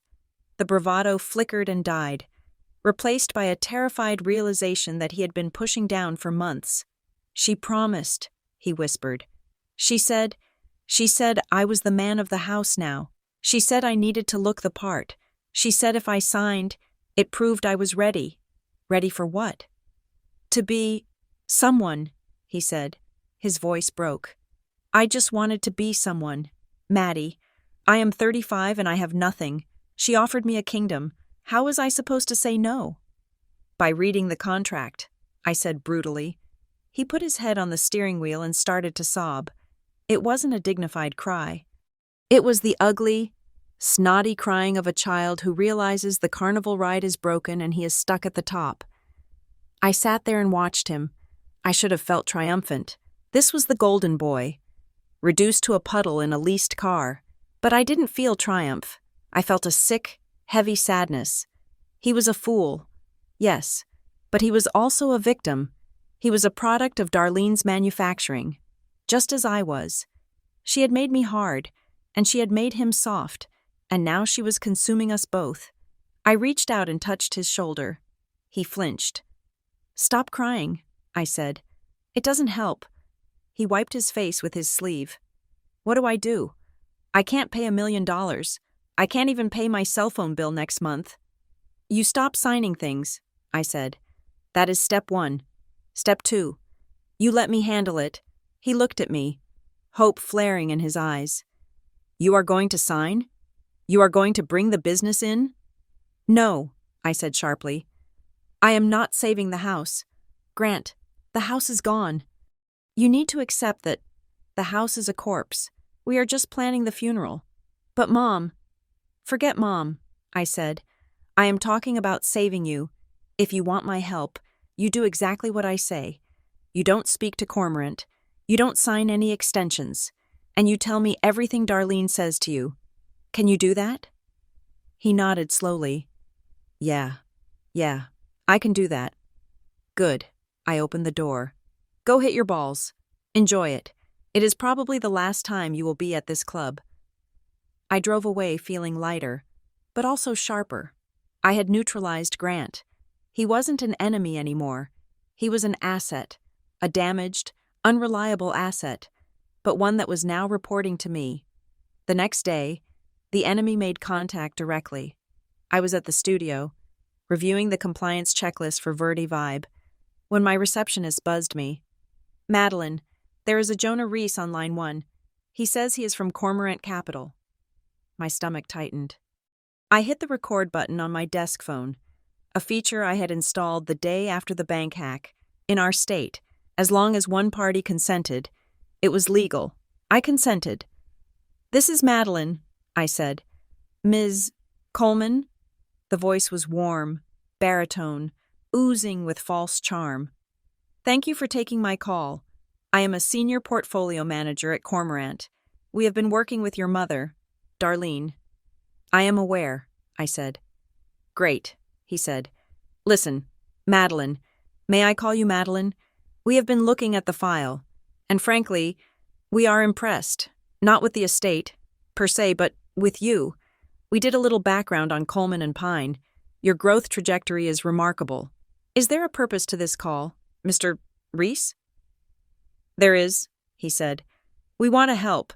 We see a situation where the family assets are, let's say, distressed. But you are a star. We think there is a way to solve everyone's problem and actually help you scale. I am listening, I said. I am in town tomorrow, he said. I would love to buy you lunch. Just a conversation, business owner to business partner. I am not your partner, I said. Not yet, he said smoothly. But let's talk. Noon? At the Pierre? The Pierre was the most expensive restaurant in the city. Fine, I said. Noon? I hung up. I checked the recording. It was clear. I went to the lunch prepared. I wore my sharpest blazer, a severe navy cut that looked like armor. I brought a notebook. I did not bring an appetite. Jonah Reese was waiting at a corner table. He was younger than I expected, maybe 40, with teeth that were too white and a suit that cost more than my car. He stood up when I approached. Madeline, he said, extending a hand. A pleasure. I shook his hand briefly. His grip was firm, dry, and predatory. We ordered sparkling water. He tried to make small talk about the packaging industry. I gave him one-word answers until the waiter left. Let's cut the courtship. Jonah, I said, you are holding $3 million of bad debt on my mother's house. You are underwater. You want a life raft. He smiled. It didn't reach his eyes. Direct. I like that. You're right. The LTV on the Larkspur property is unfavorable. But we aren't worried about the house. We are looking at the bigger picture. Which is? Synergy, he said, using the word like a weapon. Here is the pitch. Madeline, we restructure the family debt. We lower the interest rate, extend the term to 30 years. Grant keeps the house. Darlene keeps her dignity. And in exchange? In exchange, he leaned forward.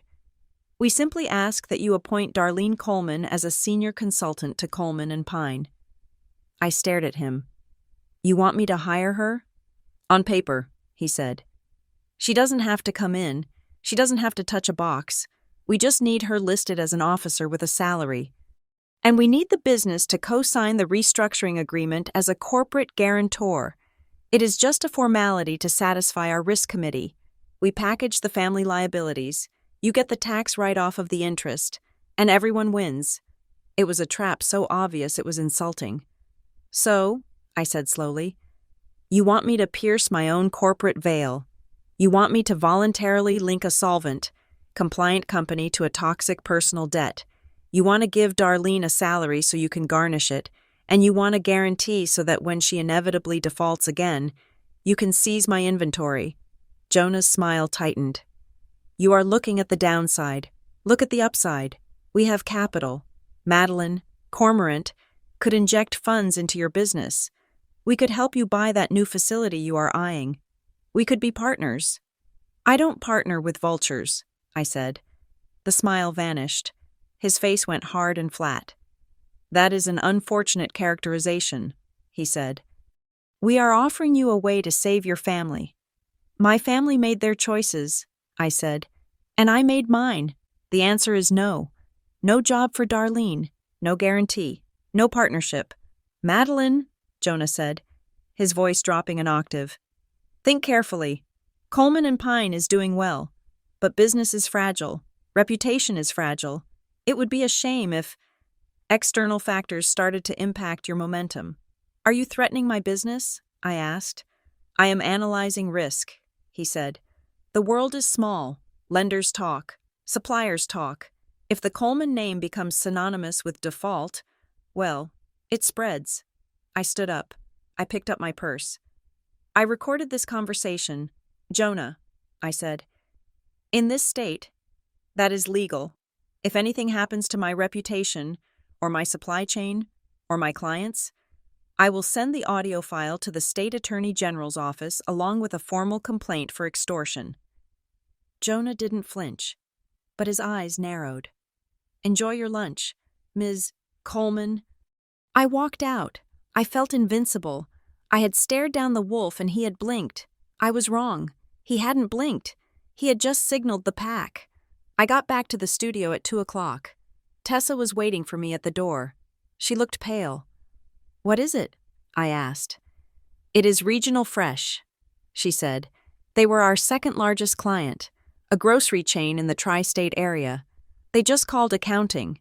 And they are freezing our receivables," Tessa said. "They cited quality concerns with the last batch of liners. They are holding payment on the last 3 invoices until a full audit is performed.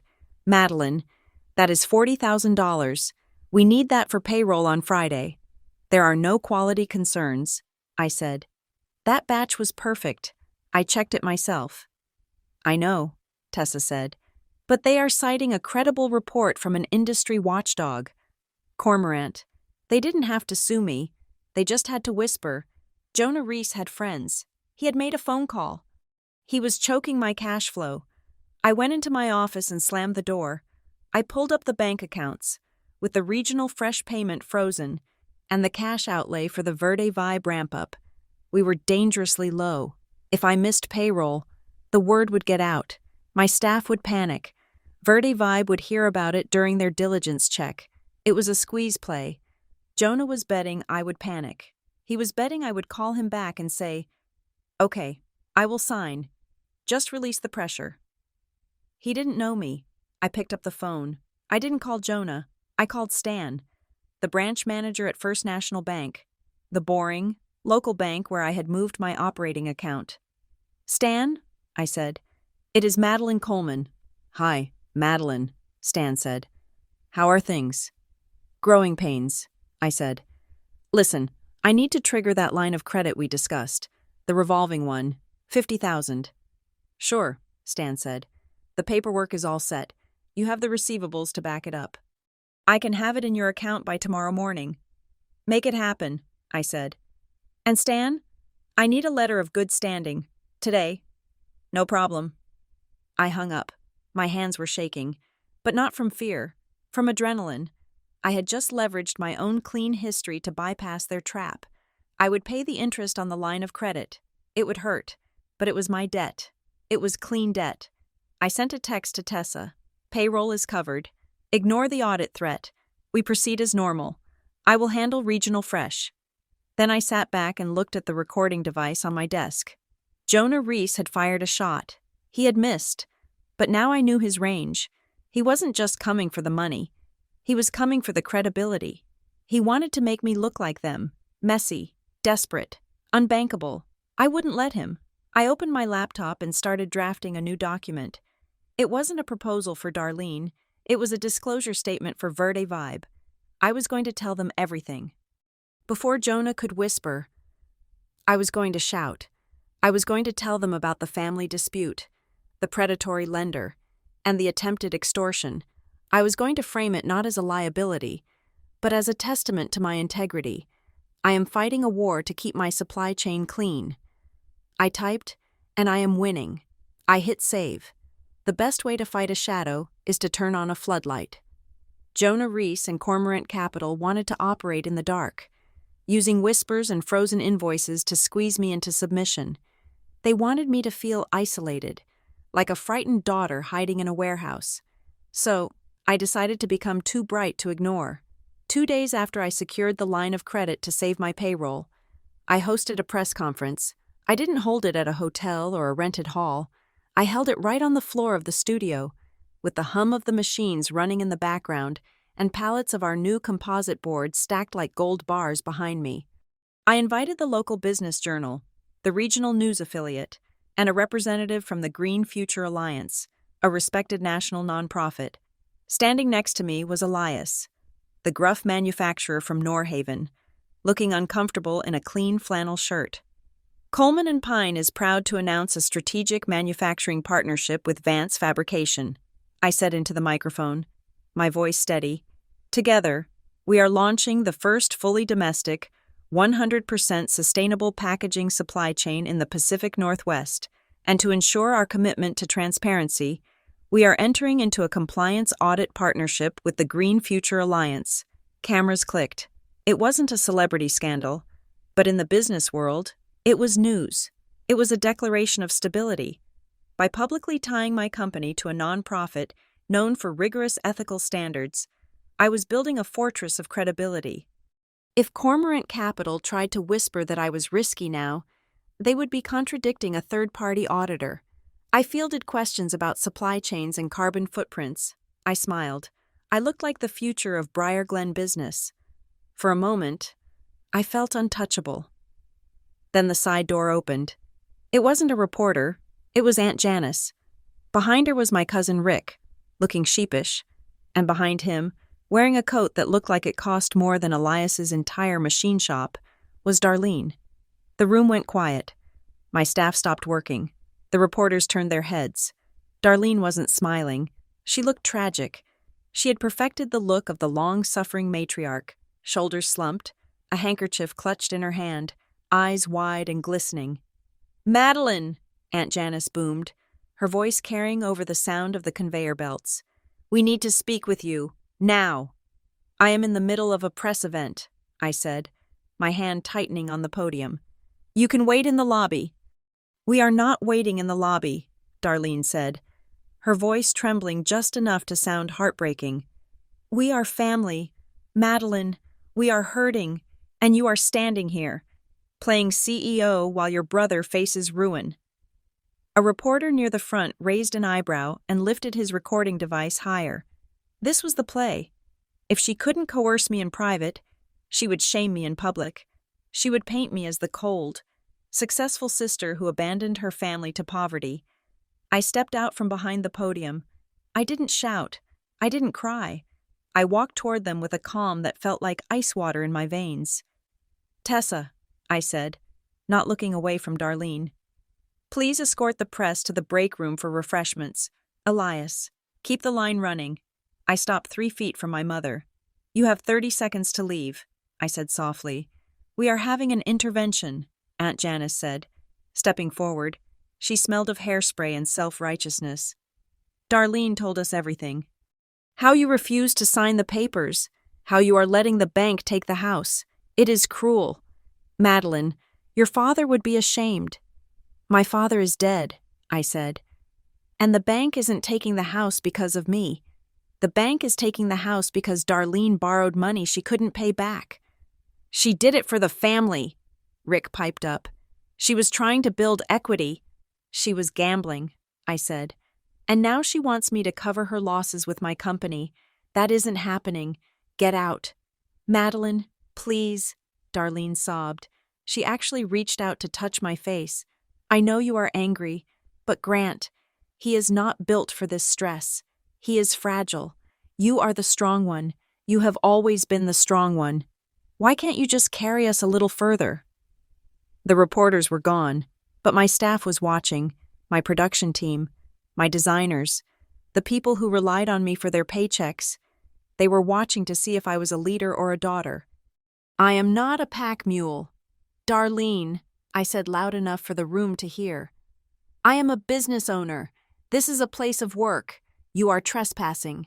I turned to my floor manager, a large man named Marcus, who used to play defensive tackle. Marcus, I said, please show my relatives the exit. If they refuse, call the police. Darlene's jaw dropped. The tragedy mask slipped, revealing the ugly, snarling entitlement underneath. You would call the police on your mother? She hissed. In a heartbeat, I said. Marcus stepped forward. Ma'am, let's go. Darlene looked at me with pure hatred. You think you have won because you have cameras and contracts? But you have no heart. Madeline, you are cold. You will die alone in this warehouse. Better than dying in a borrowed mansion, I said. She stormed out, Janice and Rick trailing behind her like confused ducklings. When the door closed, silence hung heavy in the air. Show is over, I said to the room. Back to work. The machine started up again, but my hands were shaking so hard I had to shove them into my pockets. The public victory felt hollow. I had humiliated her, yes, but a wounded narcissist is the most dangerous creature on earth. She wouldn't retreat. She would escalate. The escalation didn't take long. That evening, I found Grant waiting by my car in the parking lot. He was leaning against the hood, smoking a cigarette. I hadn't seen him smoke since college. You shouldn't be here, I said, unlocking the door. Mom is losing it, Grant said. He didn't move. She came back from the studio and started throwing things. She smashed a vase in the foyer. She is saying you are the devil. I have been called worse, I said. She is telling people that you owe the family, Grant said. He looked at me, his eyes red-rimmed. She is telling everyone that the only reason you have this business is because she gave you startup money. She is saying you stole from the estate to build Coleman and Pine. I stopped. That is a lie, a provable lie. Does it matter? Grant took a drag of the cigarette. People in Briar Glen believe what they want to believe, and she is convincing them. But that is not why I am here. Why are you here, Grant? Cormorant called me, he whispered. Jonah Reese, he said they are preparing a lawsuit, not just foreclosure, a fraud suit, against Mom, and against me as the cosigner. He said I could go to jail, Maddie, for misrepresenting assets. You won't go to jail for being an idiot, I said. Civil fraud is different. He said they can garnish everything, Grant said. He said if I don't get you to sign the guarantee by Friday, they file the papers. Maddie, I can't handle this. I'm not like you. What is that supposed to mean? You can take a hit, he said. You get knocked down and you just get angrier. I get knocked down and I stay down. Mom knows that. She told me. She told me to come here and beg. She said, go make your sister feel guilty. It is the only lever we have left. I looked at him. He was pathetic. Yes, but at least he was finally telling the truth. Go home, Grant, I said. Don't sign anything. Don't talk to Jonah. I am handling it. How? He asked. How are you handling it? I am going to find the leverage, I said. Real leverage. I didn't know what that leverage was until the next morning. I was in my office, trying to focus on the Verde Vibe audit documents, when Dave, my accountant, walked in. He looked pale. Dave never looked pale. He looked like a man who found comfort in spreadsheets, and spreadsheets usually behaved. We have a problem, Dave said, closing the door. Did the regional fresh payment bounce? I asked. No, Dave said. This is personal. I was running the final credit check for the Verde Vibe diligence package. You know, just a final sweep to make sure everything is clean before we send it. And I found an account, Dave said. A credit card, issued by Bank of America. I don't have a Bank of America card, I said. I know, Dave said, but according to the credit bureau, you have had one for 7 years. It was opened when you were 26. That is impossible, I said. I would have seen the statements. The billing address isn't yours, Dave said. He slid a piece of paper across the desk. It is listed as P.O. Box 404, Briar Glen. I stared at the address. It was a post office box my mother had used for years for her consulting mail. What is the balance? I asked, my voice barely a whisper. $4,000, Dave said. It is maxed out, but here's the kicker. Madeline, it has been paid minimums only, every month, from a checking account linked to Darlene Coleman. It was never used for big purchases, gas, groceries, small things.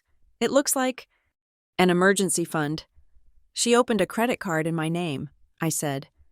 7 years ago. Identity theft, Dave said. Technically, but since she has been paying it, it never flagged as delinquent. It just sat there, eating up your debt-to-income ratio, affecting your score invisibly. But now? Now what? Now the payments have stopped, Dave said.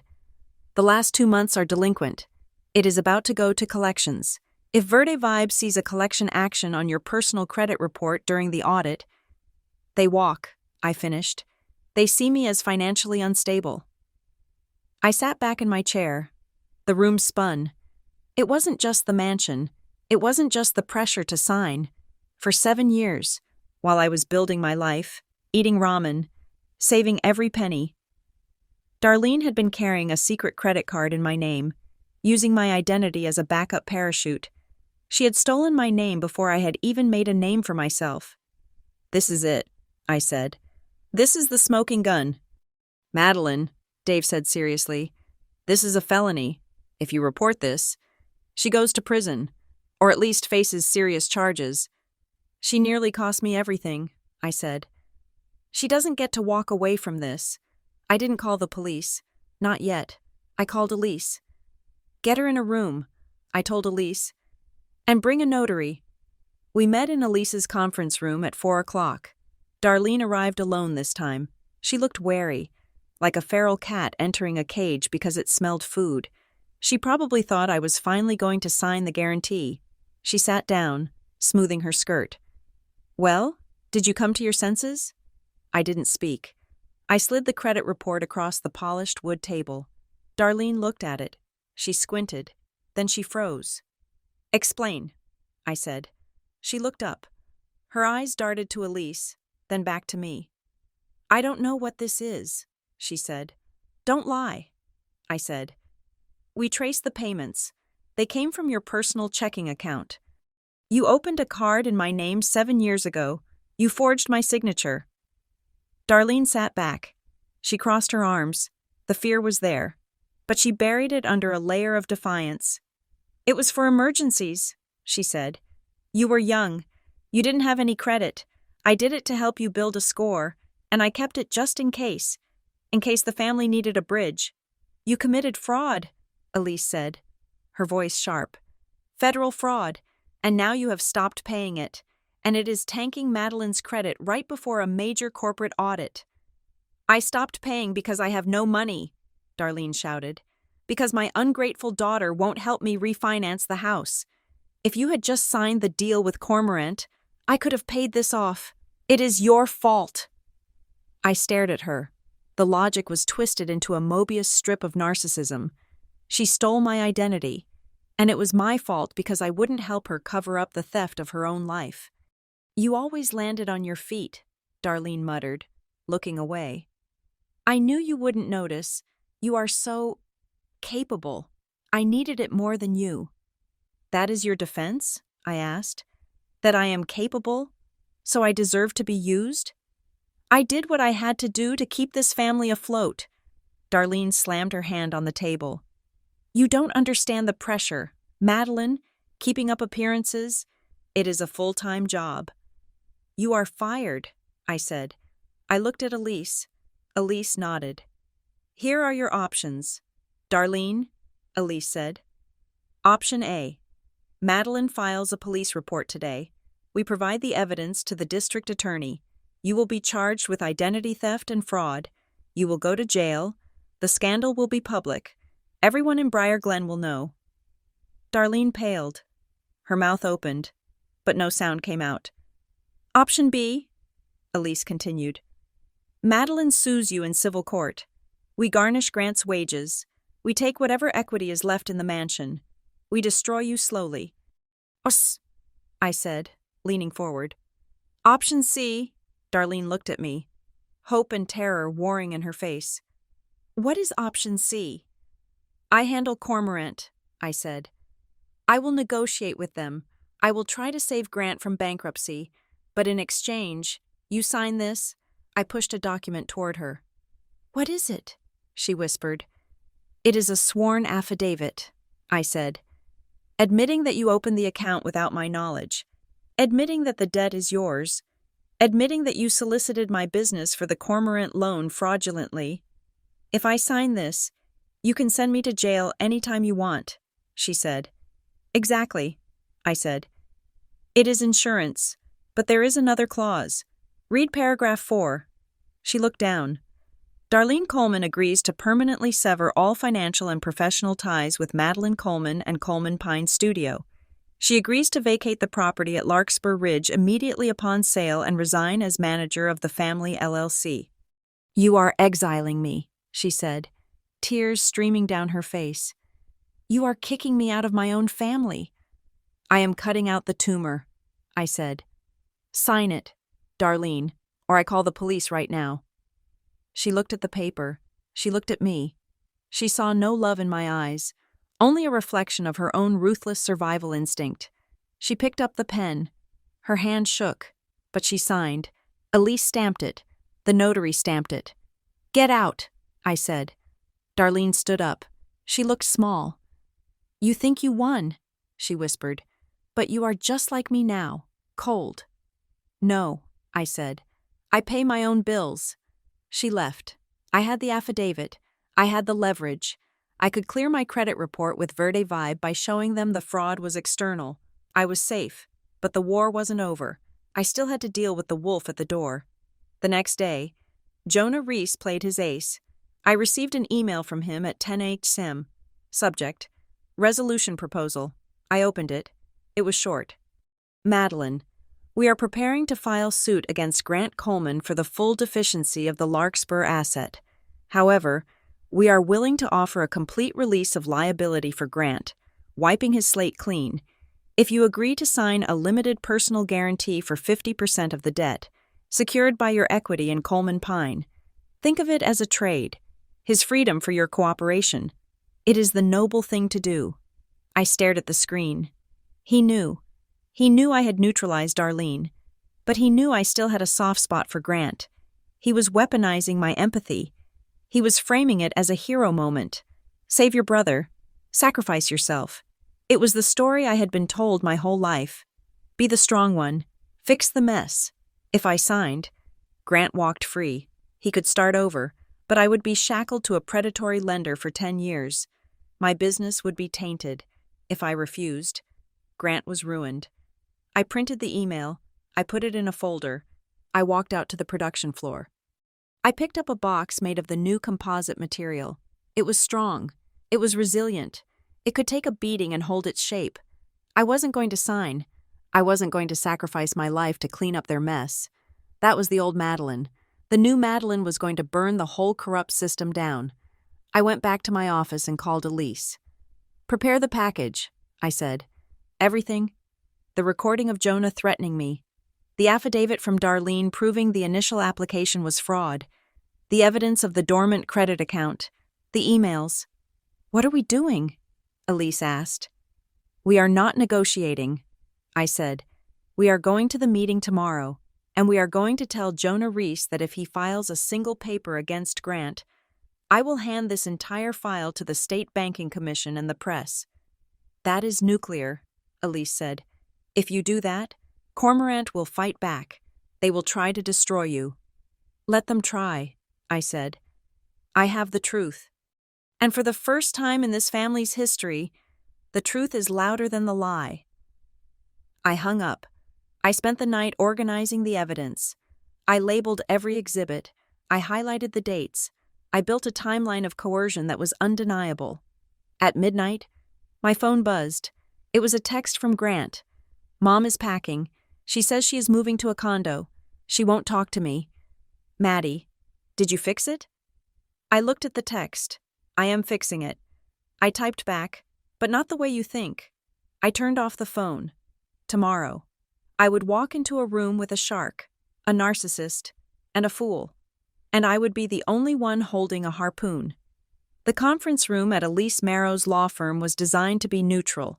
The walls were a soft, inoffensive beige. The carpet was gray, and the long mahogany table was polished to a mirror shine that reflected the tension in the room. I arrived 15 minutes early. I wanted to be the one sitting when they walked in. I wanted to be the one pouring water, checking my watch, and arranging my files. It was a power move.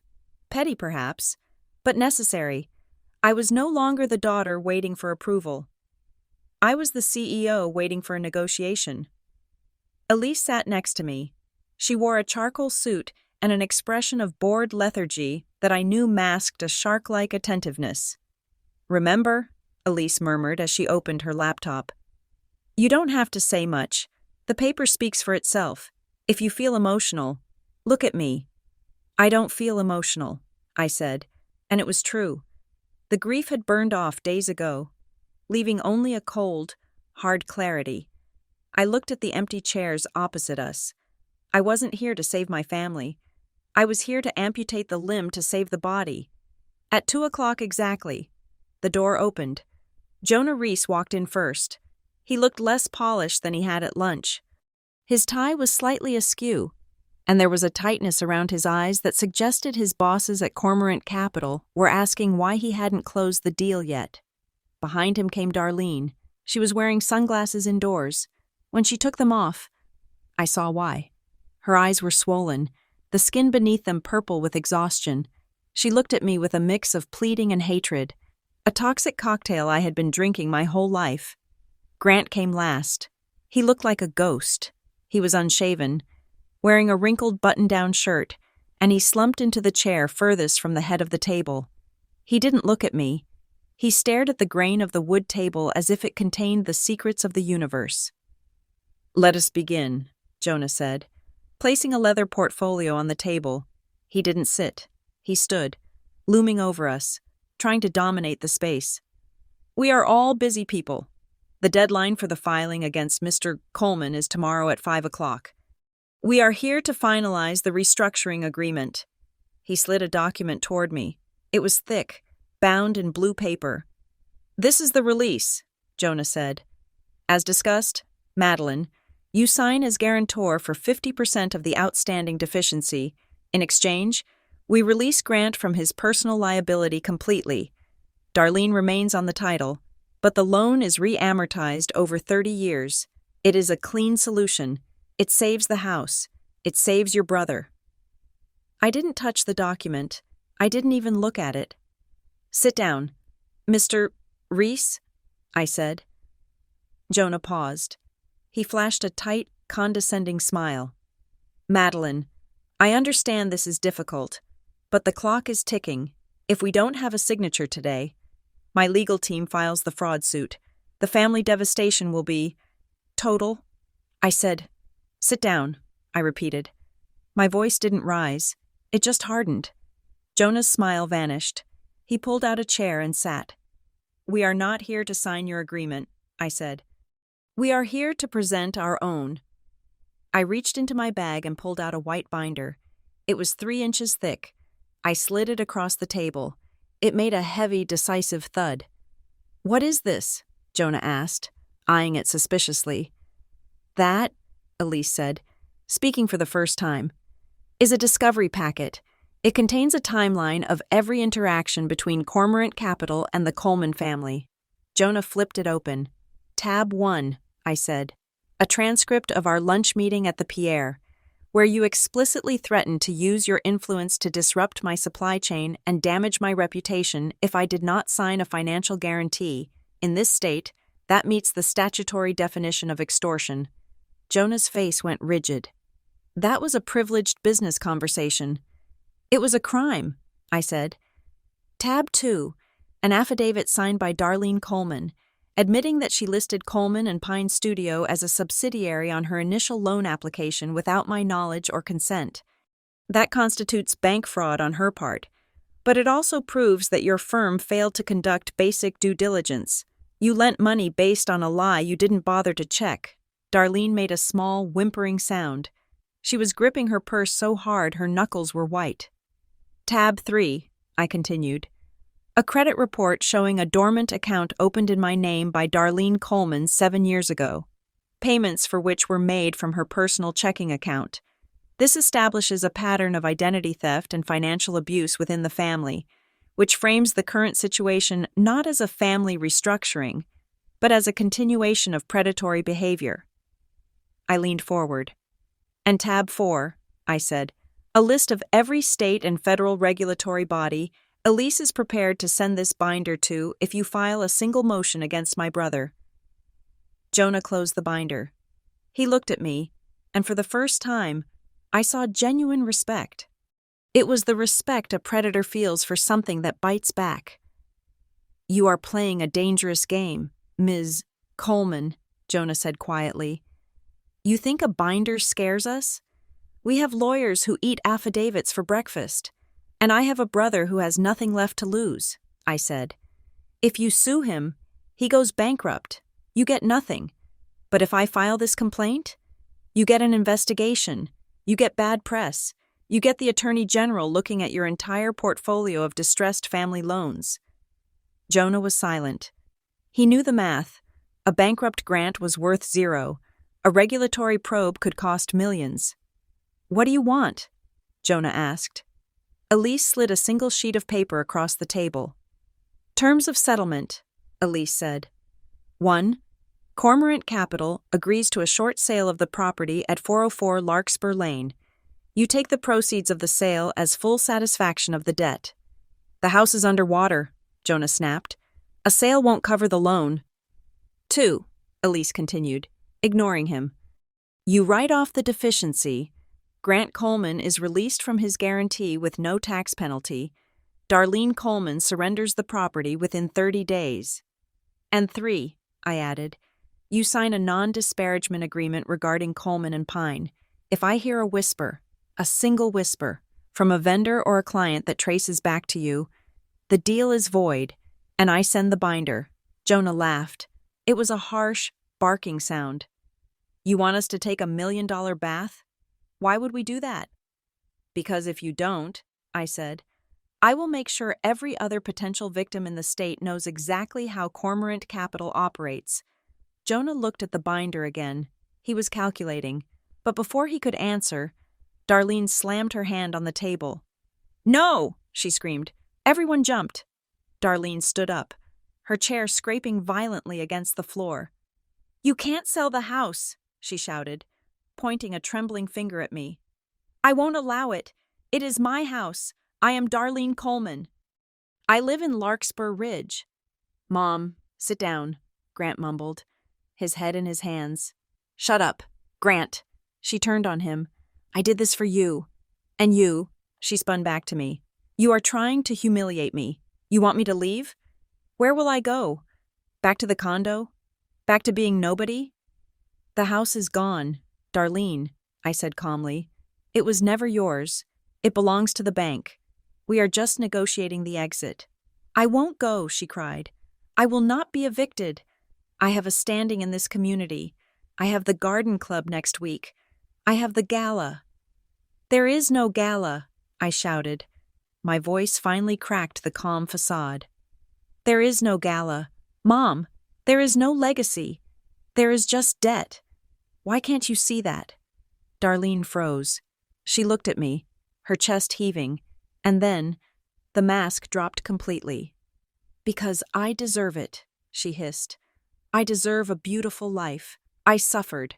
I raised you 2 ungrateful leeches. I gave up my youth. I gave up my dreams. And when your father died and left me with pennies, I decided I was going to take what I was owed. So you stole it from us? Grant asked. He looked up. His eyes were dry now, and dark. You stole Maddie's credit. You stole my future. You made me sign papers I didn't understand so you could host a garden party? I chose you, Darlene shrieked at him. I gave you the keys. I made you the man of the house. You made me the bag holder, Grant said. He stood up. He wasn't imposing, but he was standing. You told me I was special. You told me Maddie was just reliable, but you were just fattening me up for the slaughter. You are weak, Darlene spat. Both of you. Maddie is cold, and you are weak. If I had better children, I wouldn't be in this mess. If you had just made something of yourself, Grant, you could have paid the mortgage. If Maddie wasn't such a miser, she could have invested. There it was, the core truth. Her love wasn't a gift. It was an invoice, and we were past due. I am done, Grant said. He looked at Jonah. Take the house. I don't care. I will live in my car. Just get my name off that paper. Jonah looked from Grant to Darlene, watching the family immolate itself with clinical detachment. The emotional theatrics are noted, Jonah said, but the numbers don't work. The deficiency is too high. We need collateral. He turned his eyes to me. Madeline, Jonah said softly, you are the only one with liquidity. Even if we sell the house, there is a gap. If you don't fill it, I can't release Grant. And I have heard rumors that your big deal with Verde Vibe is contingent on a clean reputation. He leaned back, steepling his fingers. It would be a shame, he said. If Verde Vibe received an anonymous tip that their new supplier is embroiled in a massive family fraud case, stocks drop on news like that.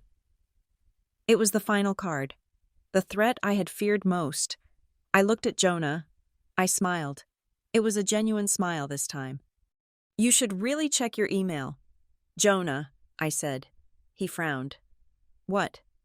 I sent a disclosure packet to the Verde Vibe legal team yesterday, I said. I told them everything. I told them I was being targeted by a predatory lender. I told them about the identity theft. I told them about the extortion. Jonah went still. And do you know what they said? I continued. They said they appreciate the transparency. They said their compliance department is satisfied that the fraud is external to my business. They said they admire my resilience. I stood up. You have no leverage. Jonah, I burned it. I told on myself. So now, you have a choice. You can settle with us, take the house, and walk away with something, or you can fight me, and I will make it my life's mission to ensure that the name Cormorant Capital becomes poison in this state. Jonah stared at me. He looked at the binder on the table. He looked at Darlene, who was weeping silently into her hands. He looked at Grant, who was staring out the window. He realized he had walked into a trap. He thought he was hunting a sheep, and he found a wolf. We will take the house, Jonah said, his voice tight. But Grant loses the down payment, and Darlene vacates in 10 days. 7 days, I said. Fine, 7. And the release? Elise asked. I will have it drafted by morning, Jonah said. He stood up, grabbed his portfolio, and didn't offer a handshake. You are a difficult woman, Ms. Coleman. I am a successful woman, Mr. Reese, I said. There is a difference. Jonah walked out. The silence that followed was heavy. Darlene stood up slowly. She looked older than I had ever seen her. The glamour was gone. She was just a small, mean woman in a room that was too big for her. You happy? She whispered. You took my home. I saved you from prison, I said. You signed the affidavit. Mom, remember? You can go to the condo. You can start over, but you do it alone. I have no children, she said, looking at me with dead eyes. I have no children. You never did, Grant said from the window. You just had employees. Darlene flinched. She looked at Grant, then at me. She straightened her spine, pulling the remnants of her pride around her like a shawl. You will miss me, she said. When you are sitting in your warehouse with your money, you will realize that money doesn't hug you back. Neither did you, I said. She turned and walked out. She didn't look back. Grant stood there for a long moment. So, he said, it is over? The debt is over, I said. The rest, That is up to you. He nodded. I'm sorry, Maddie, for everything, for the car, for the house, for being me. Don't be sorry, I said. Be better. Get a job. Grant, a real one. Pay your own rent, even if it is a studio apartment. Yeah, he said. He looked at the door where Darlene had exited. I think I'm going to move. Maybe to Arizona. Get away from the rain. That sounds like a good idea, I said. He walked to the door. He paused, his hand on the frame. You know, when she gave me the keys, for a minute, I really thought I was the king. It felt good. That is how the trap works, I said. He left. I sat in the chair for a long time. Elise closed her laptop. You did good, Elise said. I don't feel good, I said. I feel tired. That is the price of freedom, Elise said. It is exhausting. I looked at the binder on the table, the evidence of my mother's betrayal, the evidence of my brother's weakness. I had won. My business was safe. My credit was safe. The Verde Vibe deal was safe. But I walked out of that building alone. 3 weeks later, the first truckload of Verde Vibe holiday packaging rolled out of my loading dock. It was a crisp, clear morning. The sun was shining on the new logo painted on the side of the building. Coleman Pine, Sustainable Solutions. Tessa handed me a bottle of champagne. We popped it on the dock, cheering with the staff. The invoice for the first shipment was already processed. The money was real. The success was real. But in Briar Glen, the silence was loud. The rumors had spread. Of course, Darlene had spun her version before she left for a condo 3 towns over. She told people I had forced her out. She told people I had stolen her equity to fund my expansion. Half the town believed her. Half the town thought I was a shark. I didn't care. I had stopped auditioning for their approval. Grant had moved to Phoenix. He sent me a postcard once. It just said, "It's hot here. I got a job at a golf course. I'm paying rent." It wasn't a thank you. But it was enough. I was in my office, watching the trucks leave, when my phone buzzed. It wasn't a number I recognized. It wasn't Darlene. It wasn't Grant. I opened the message. You think you won. You don't know what your mother signed. I stared at the screen. My heart gave a single, hard thump. You don't know what your mother signed. Was it Jonah? Was it another lender? Was it just Darlene trying to haunt me from a burner phone? I looked out the window at the blue sky. I had built a fortress. I had locked the gates. I had won the war. But as I read the text again, a cold chill settled in my bones. Darlene was a survivor. Survivors don't just disappear. They burrow. They wait. And they always leave a landmine behind. I put the phone down. I picked up my pen. Let them come. I was ready. Thank you so much for listening to this story. It was a journey through betrayal, ambition, and the hard cost of freedom. I hope you felt every twist and turn of Madeline's fight. I would love to know where you are listening from. Please drop your city or country in the comments below. It is always amazing to see how far these stories travel. And if you enjoyed this, please make sure to subscribe to Revenge Stories for more tales of justice served cold. Share your thoughts on Madeline's choice. Did she do the right thing? Let me know in English in the comments. Until next time.